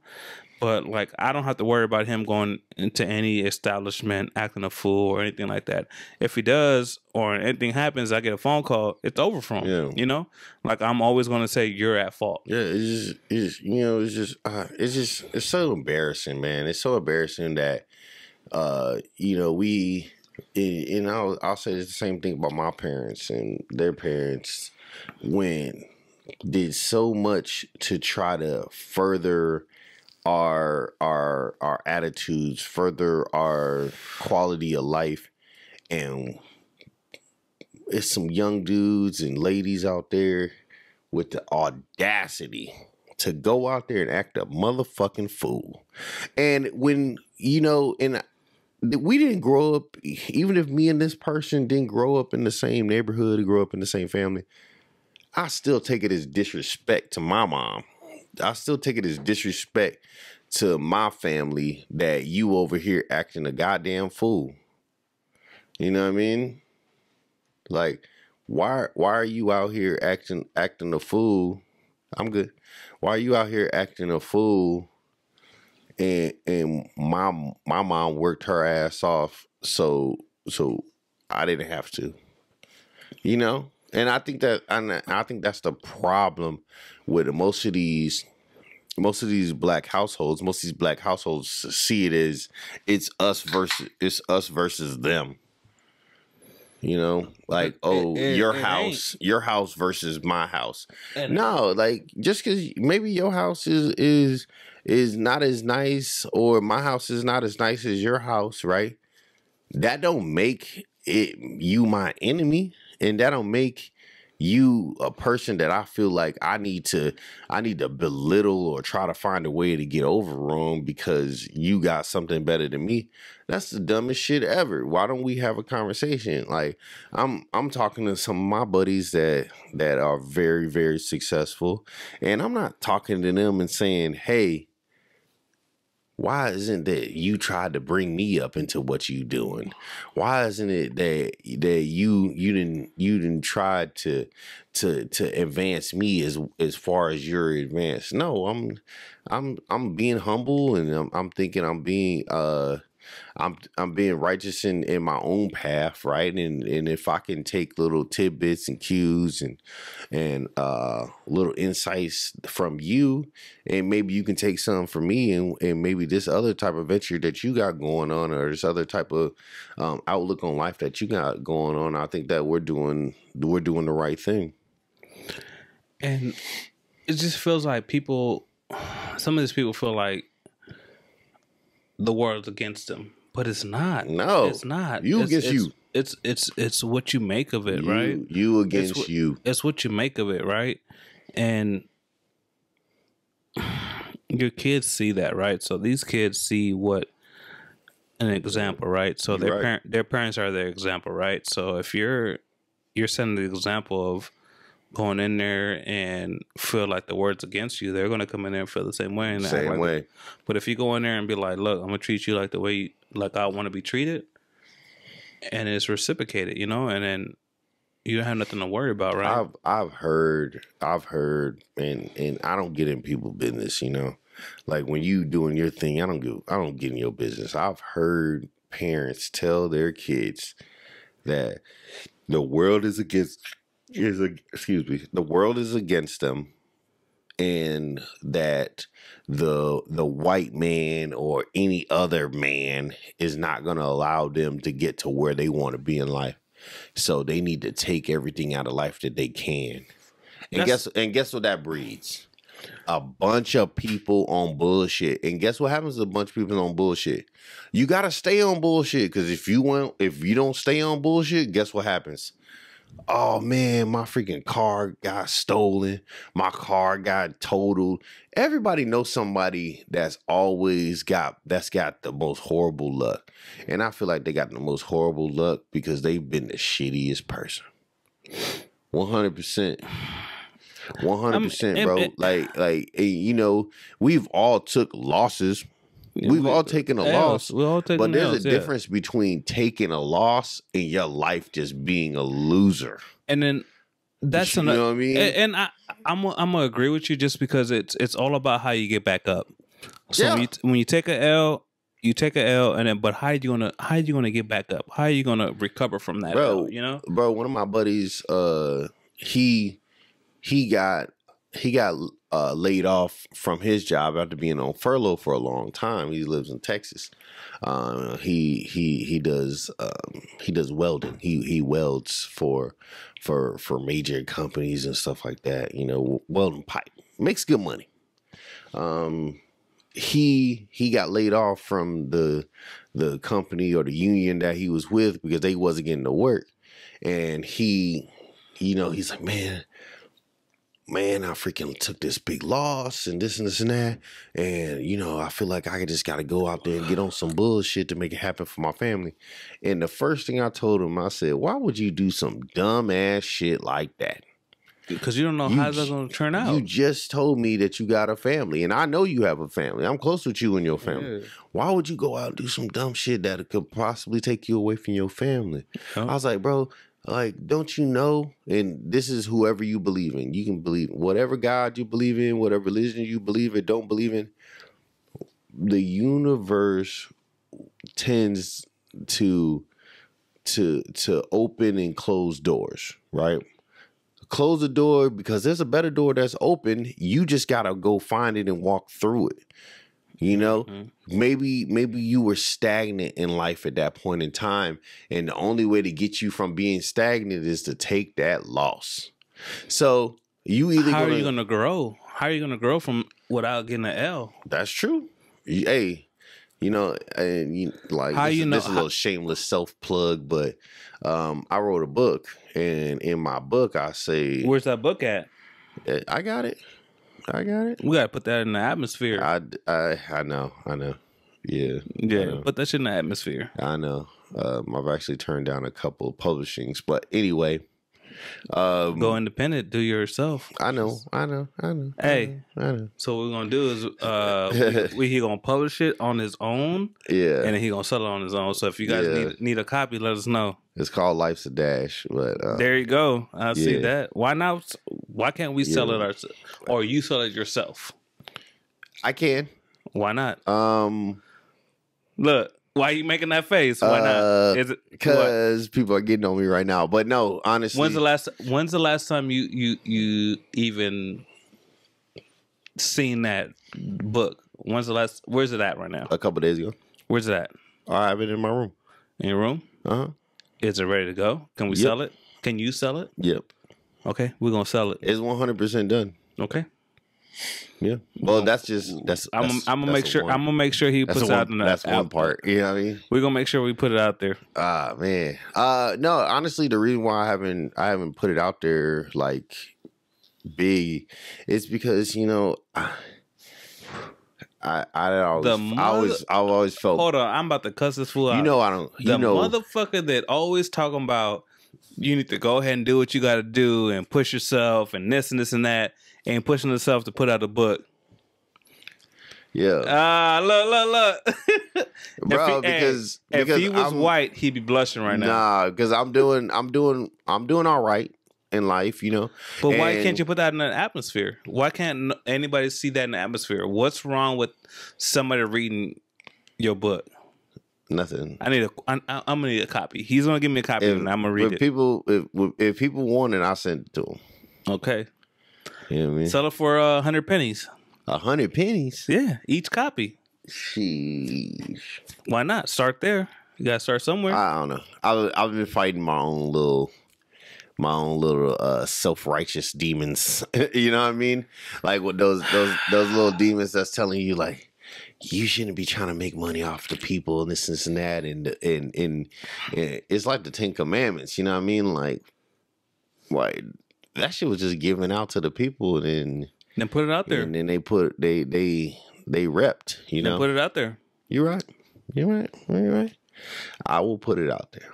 Okay, I'm gonna hold you to that. Yeah, I'll get it out there. But no. But what I was gonna say is, you gotta take you gotta take some L's. You gotta take some L's and make them into W's. A W ain't nothing but 2 goddamn crooked L's. You know what I mean? You gotta put them shits together. If you don't learn from your mistakes, how are you gonna learn anything? Yeah. If you don't learn that, one foot in front of the other one, and I stumbled at a young age, how you not gonna know that? Hey, that's 100% why jails exist. I don't know, man. I'm gonna have to agree. I'm gonna have to agree to disagree with you on that one. Because what? What is there to disagree about? Some people need jail. Yes. Some people need jail and they get back out and then never go back. But some people like jail, just like the three meals. All right. There's things that are criminal that should not be. Absolutely. And some people get more years and other people get. Do you know why? Yeah, we know. We're not gonna say anything but that. But think about this, right? Do you know why some people get more years? We're not gonna get into that. But I'll be honest with you. I'll talk about it. But you gotta think. When I was in the military, I used to think the military was like jail, right? Mm. All right. Listen to me before I say anything, right? So when we always used to talk about people that jail's like a revolving door, right? They just like to come back, right? What you need. So they get You get 3 meals a day, right? You get somewhere to sleep, right? Hey, I don't have no problem with sharing this thing with him because we see each other all the goddamn time. If they got a problem, they can put in the comments if you have a problem, and we're gonna ignore it. Right? Like, nah, but we around each other. So, we around each other every day. Every day. So the way I look at it, like when I was like jail, I was like, how can you go back to jail? How can you go back to jail? How what is up with, like, you get 3 meals. It's structure. Some people need structure. Are you trying to say jail is a good place? No. I'm just saying, like, I can see why some guys like to go back to jail. But my analogy was like, the military is kind of like jail. Not the same thing, but on the structure. In a structure, right way, right? So, like, you're gonna get 3 meals. You're gonna eat every day. You're gonna have somewhere to. I got little baby lungs. You're gonna sleep in a bed every night, right? All that stuff, right? Same thing with the military, right? Like, some people get trapped in that and re-enlist and all that shit. But the thing is, like, you're getting paid.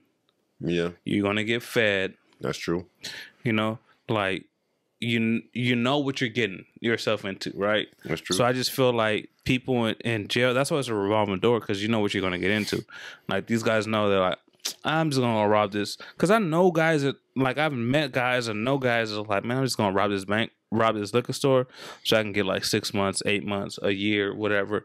And then they get those 6 months of, like, I'm gonna eat every day.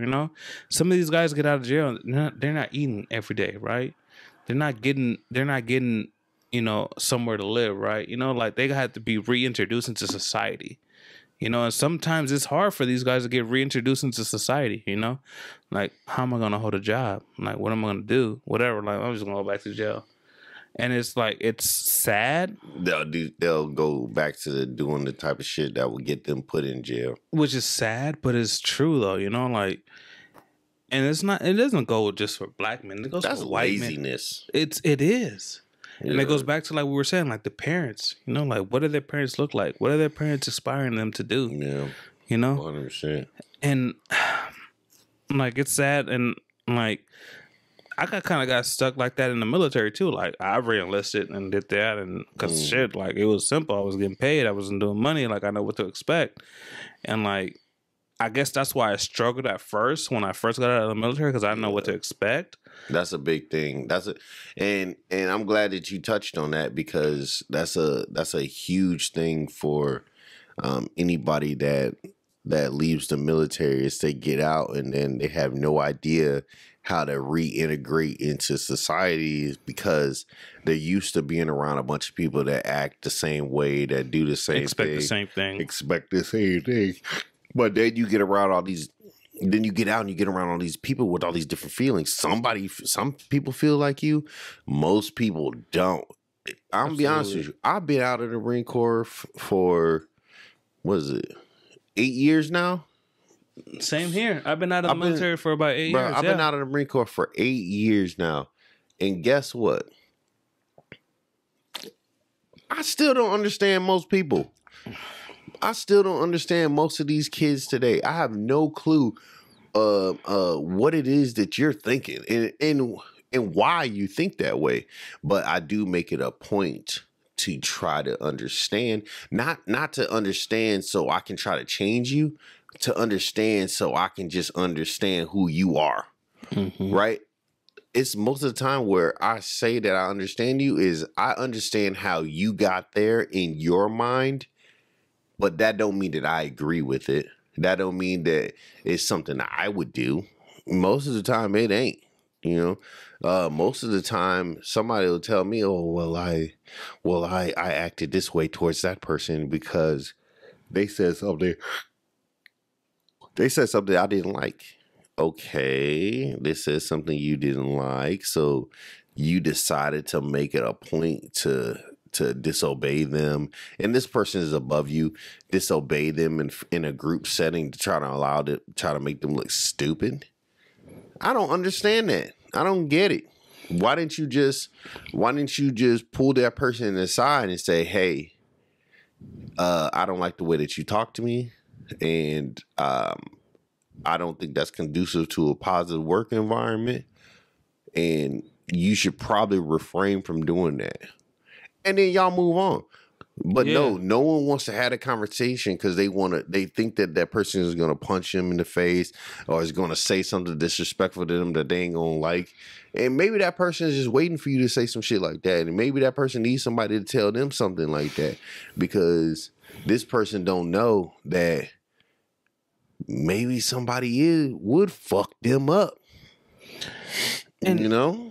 And that's the thing. No, everybody walks around scared they're gonna get fucked up, but they're also confident that nobody will fuck them up, and that's the problem. And that's going back to like recent conversations that we had on the cast about like I think everybody should join the military for at least 4 years, 100%, because you see how things get handled in the military. Like you see, like look, like hey, like you really have to become one unit.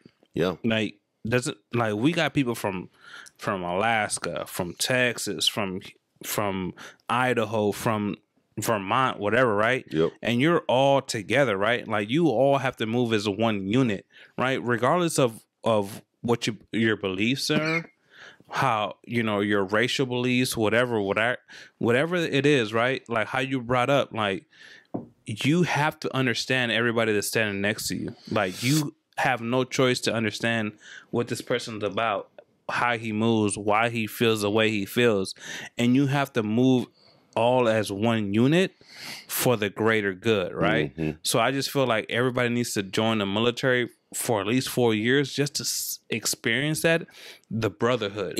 So let me say this: even if you're not the military person, you got to be the police person. You got to be the firefighter person.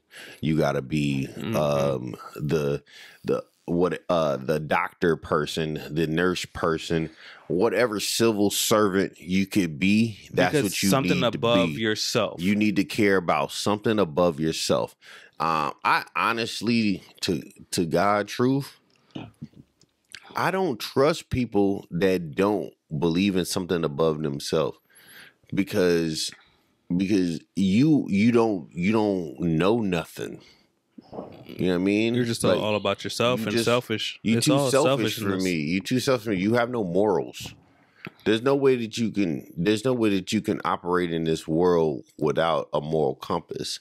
And if you don't believe in anything above yourself, you have no moral compass. Absolutely. And that, nothing pointing you to the true Andre, the true North. You know what I mean? And back again, true Jaime. Yeah, and back again is just like just going back into society. I've seen that like we need to move as one unit, but I don't feel that. And then like people don't understand, like at work I do stuff above and beyond to show them like, look, I'm here for you, like I'm here for us, like it's about us, like I'm gonna have your back, you need to have my back the same way. Mm-hmm. And even like people that are above me, they don't have my back like I have their back. And it's crazy that they feel some certain type of way. Like when I don't get that, when I don't get that back from them, and I feel some type of way, and they're like, "Hey, why?" I was like, "I go hard for this shit. Like I go hard for this shit. Like you need to go the same way. Like we need to move as one unit. If you ain't move one unit, like why the fuck are you here?" Yeah, exactly. And it's an issue. Like oh my God, you're too rough. You're too uptight or whatever. I was like, no, it's not that. Excuse me. There's a reason why I am the way I am. It's because this is what I'm used to. I'm used to. It's all for one cause. Like I'm here for one cause. It's not for me. You know, like people are in our industry. They're all about themselves. Mm.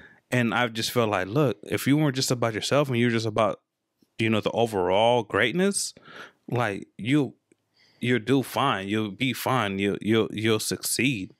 And that's why I feel like we were saying, like everybody needs to realize what it is to be in the military or be in any type of government Excuse me, I'm God like Stephanie right now. Yeah, your ass out here fucking burping like a motherfucker. Like Stephanie. But go ahead. And I just feel like everybody needs to be on that same page, and I just feel that everybody needs to experience that it's something above just yourself. Yeah. You know, it's not about you. It's about the general reason of what you're doing, right? You know, like I do what I do just to be better for myself, be better for my kids, and you know, for them to live a better life, so they ain't got to worry about going to here acting the fool, going to there acting the fool, feeling some type of way. Like, Yeah. I want them to walk in. It's like, I'm good. Yeah, like exactly. I'm good. Like my father, my mother, like they're good. Like they instilled this. I'm good in any hood. Exactly. You know, like whatever. Like I don't need to show you anything. Like I'm good. Like I'm straight. Like, That's the problem. And you touched on it without touching on it. There's too many people out there feeling like they gotta make a point. What the fuck you making a point for? Like, my big thing is if you're gonna say something to me, it has to make sense. It has to make sense. Yeah, go to the bathroom. It has to make. I'll sit over here and run my yap. It has to make sense. So if you ain't making no goddamn sense, why the hell are you even talking? There's too many people out there that's just out here just talking to be talking. And apparently I'm doing that right now, honestly. Yeah, we just gotta wait for him to come back from the bathroom, but I don't know. Like I think that we covered a lot today. We got a lot of feelings about where we grew up, how we grew up, the race that we are, and how, you know, others like us are acting in the world today, and what we understand, what we don't understand. You know, I think the one thing I do every day is I wake up in the morning and I always say, Andre, everybody don't think like you. And I think whoever's out there listening in the world and watching in the world, you got to say the same thing about you. You know, it's okay that we don't agree on everything. It's okay that we don't understand the thoughts of everyone, because we don't walk in everybody's shoes every day. We don't carry the same anxieties. We don't carry the same thoughts on how life should be. We don't carry the same lessons that was taught to us by our parents before us, their parents, and the neighborhood that we grew up in. Whether you grew up in a village or you grew up in a single parent household. When I say village, I don't mean like you an Indian, or if you like, you know what I'm saying, a native or anything of that sort. I'm just saying that you grew up in a village of people, a conglomerate of people that banded together to raise you who you are. It's a lot out here, man. It's a lot of game out here to be had. There's a lot of game out here to be told. There's a lot of game out here to be sold. But me being a student of Earth, right? I'm here to learn all of it. I'm here to, if I can provide any type of insider knowledge to anybody about something that I'm particularly passionate about. Notice how I didn't say knowledgeable about. I'm just saying passionate about, and you can be passionate about something and carry a whole bunch of enigmatic knowledge about a subject, right? But you can be passionate about something and it be full of bro science and bro facts and hey brother, this is just what my thoughts is on the subject, and take from it what you will, but this is what I got for you, and this is how I view it. Do you think that we'll ever be on the same page? No, but that's okay. Right. It's okay. I mean, that's what makes the world the way it is, right? Hey, bro, you can't have novels without chapters. Absolutely. I agree with you. I 100% agree with you with that. We could be on the same. We can be on different pages in the same chapter.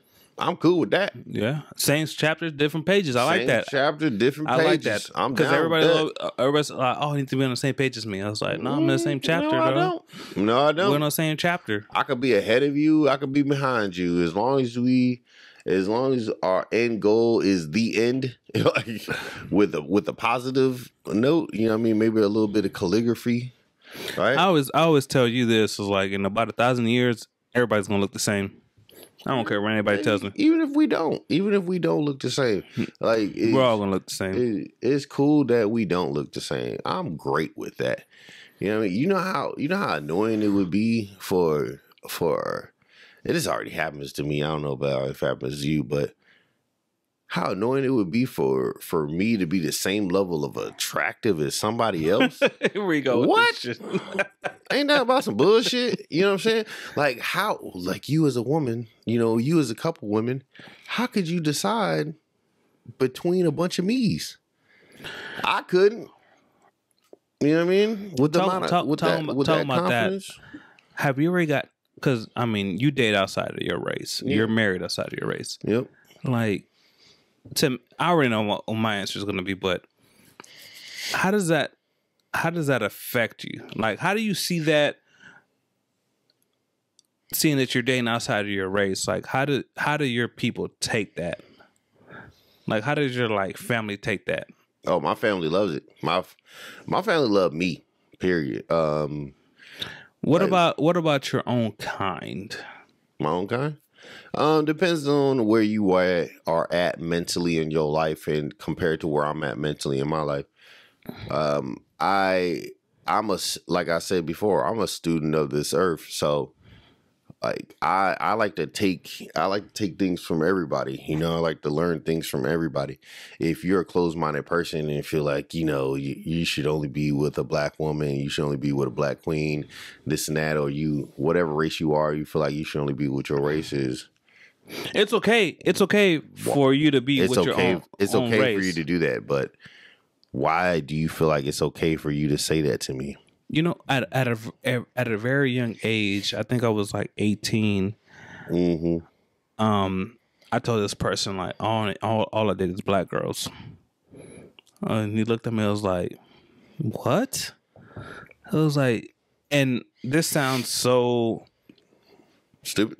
It sounds stupid for me to say that, but his response, it's kind of, it might not sound the best, but he told me he told me, "You only date black girls?" And he told me, it's like, all you doing is limiting the pussy you can get. And yeah, the way he said it, whatever, it was funny. It was funny. It wasn't the best, but it was the truth though. Like, why are you limiting yourself to a single race or a single experience? Exactly. And there's so many people out there. There's some people backgrounds. There's some people getting raised differently. Like, love doesn't have a color. Like, love doesn't have a color. Doesn't have a gender. Let's be politically correct, right?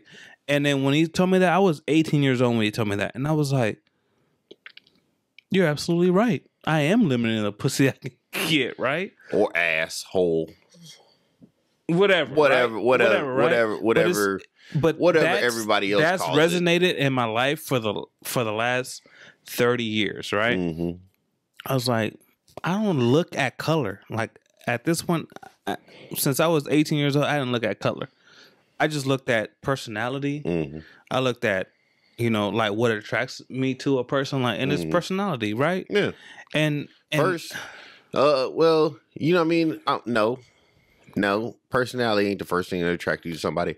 Looks attract you to somebody. No one looks at somebody. Yes, Damn. Yes. I wonder what. Look like they can hold a fucking conversation. Yeah. Nobody says that. Absolutely. Looks is the first thing. If you a man, 10 times out of 10, the first thing you say is, "God damn, that bitch bad," or "Ooh, I fucked the shit out of her." That's what men say. Women, y'all might lie. I don't know y'all like that because, like, I don't have that mindset, right? So I don't know what y'all say to each other. Y'all might be saying, "Man, I'll suck the shit out of his dick," or "Man, I'll ride that shit." Y'all might be saying some shit like that. Do I think y'all as raunchy as us? No, but they are. I know some of y'all are. They are. I know some of y'all are like you know. But some girls like mine. No. You can slap me in my eye. I would say more like this, right? Like you get attracted to certain people that you never thought you'd be attracted to until you actually got to know them. You know, I was me and a couple people were having this conversation the other day. You know that a man will be hanging around with the most busted chick, and then be like, "Damn, man, she has such a good heart. She has such a great personality. She makes sure that I'm always taken care of emotionally and maybe even physically, right? With like maybe she might take care of me if I'm ever feeling down or bad in some certain situations, right? And then we'll love somebody and somebody in it. It's always a hater, some hating ass bitch or some hating ass dude, and be like, "Why is she with that whack ass dude?" Or why is he with that? Why is he with that bitch? Or that whatever different race than me? Or that fat? Or that skinny? Like, you know, whatever type of but you insult you could hurl towards someone. And this person is always saying that, but you don't know. You don't know what that person's been there for. What that person did for that person, or what that person did for that person. Yeah. Shoot, dude could have been hungry and lonely on Thanksgiving, and this girl decided to give him a chicken wing. You don't know how he got raised. You don't know how he got this. Like, you don't know. Oh, he got mommy issues. He got daddy issues. She got mommy issues. She got daddy issues. You don't know. Yeah. So you have no clue. I just feel like, back to what I was saying, like, if you feel like, oh, all I did is white, all I did is black, all I did is this, was like, you're limiting yourself to the people you can meet. There's some amazing people out there. A lot of experiences. There's a lot of amazing people out there. So if you're walking 100%. Down the street and you see somebody outside of their race or whatever, like, don't prejudge. You don't know what this person dealt with. You don't know what this person went through. You don't know what this person taught this person, or vice versa. You don't know. And even if this person is super excited when they're talking to you, or you think that this person is really into you, and they might have a significant other, they're probably more excited about that significant other. And that's based off of experience. You know? Elaborate on that. So, you know, it's 2021. A lot of people are dating multiple people at a time. They're trying to figure it out. I'm not one of these people, thank God. But there's people out there that's dating multiple people at a time, and they might have these feelings towards this person and these feelings towards this next person. And you feel like that person is excited when they see you. You don't know what their excitement level is towards the person that they see when they're not with you. It could be more than you, and it could be just because y'all have different experiences. You could be sexier. You could be more attractive. You could even be more exciting. However, you don't share the same experiences with these persons. You Absolutely. know, even me with exes and stuff like that, I'll have multiple exes. There's not one thing that me and all my exes have done together that I do with my wife. I made it a point, and I think every man should do this. You should make it a point to create different routines with your women. You know what I mean? You should make it a point to create different routines with the women that you have in your life, because you never know what can come back to you, because you might take your new boo to something you and your old boo used to do, and your old boo's been trying to catch up with you for a while and finally catch you in that place that you used to spend with them that they thought was special. Yeah. They thought it was for them, and you over here using it as, nope, this is just a place we do. This is a place I go. And you know what's crazy about that? Like, I've experienced that with like an ex of mine. Like, one thing, don't ever tell the person you're dating what you and your ex used to do. Nah. Never do that, right? Nope. So this story, I was hang out in the dumpsters. Yeah. So this story was like, because you're always going to try to relate. You're always trying to get to that level of what they had, right? But it's not a competition, you know? It's all about you guys moving as one unit, right? So an ex of mine, this is a long time ago, she used to tell me about, oh, you know, it was our park, you know, like she's talking about her ex, like when we were on the phone, but like, hey, meet me at the park, meet me at our park, and they already knew which park to go to, right? And we didn't have that connection, right? We didn't have that, oh, let's meet up at the bar or whatever, this and that, right? And then you kind of feel like you're trying to battle that, you know, like, or you're trying to get to that level, right? But it's not to get to that level. Like, you have your own thing that you're growing, right? And that was the thing that kind of like drew me off, you know, like, damn, like I would never have that with that person. Like, damn, I can never compete, or I can never compare. And it's not, you're not competing. I never felt like that. No, I'm just saying, but you're never competing. And but I'm trying to understand like how that made you feel though. It made me feel like I needed to compete. Like how like what? Like I felt like I can never compete. I can never be on a level. I can never be that person.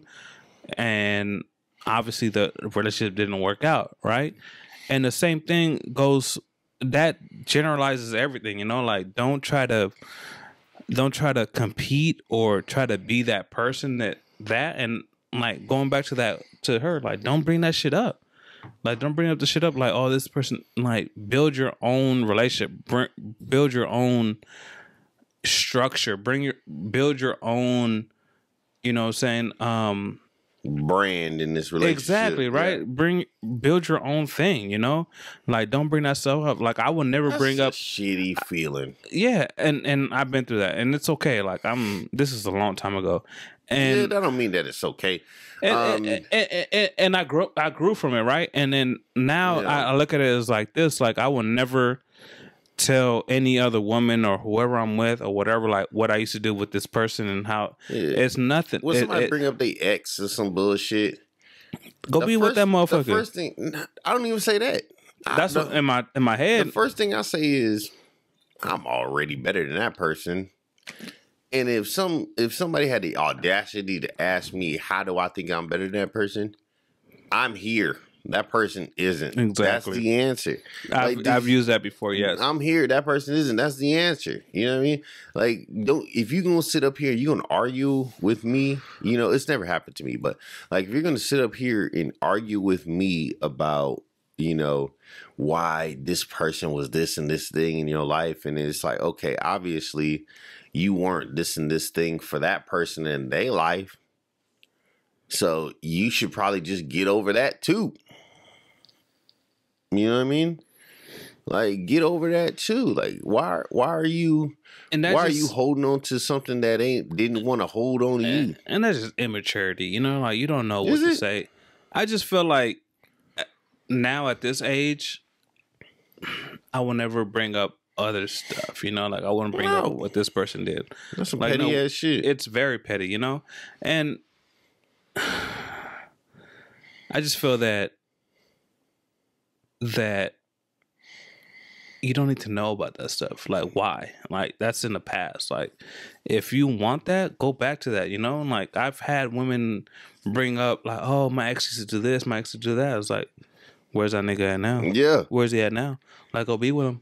Yeah. Go be with him. Like, he obviously he obviously didn't do what he was supposed to do, you know, Or you wasn't doing what you was supposed to do, and he got rid of your ass. or you know, exactly. But shit. But even then, if that's the case, go be with why them. why am I with this old scragamuffin?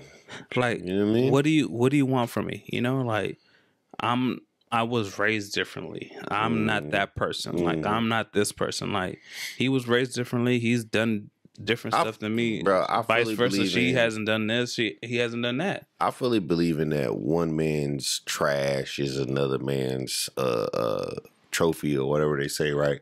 Yeah.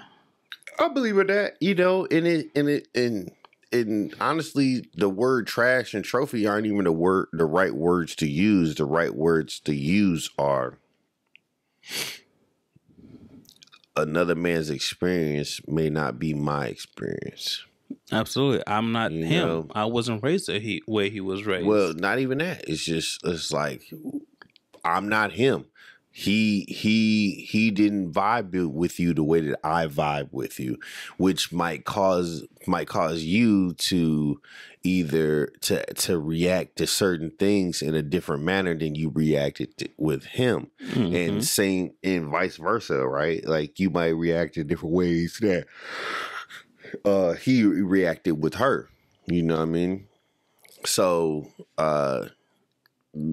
I think that's a big thing that people don't want to get over their head. Like, hey man, Jaime, bro, you my boy. We think 100% alike all the time. No, we don't. No, not at all. Not at all. Nobody thinks the same. No, we don't. You know what I'm saying? Like same for women. You could deal with some shit that I would never deal with, and vice versa. Like so, no, and I think that's okay, and I think that it's cool for friends to have that dynamic with each other, and not like I don't want to agree with everything you say. That would make a boring ass conversation, boring ass friendship, relationship, whatever. Shit, you know what I mean? Like we had a conversation yesterday.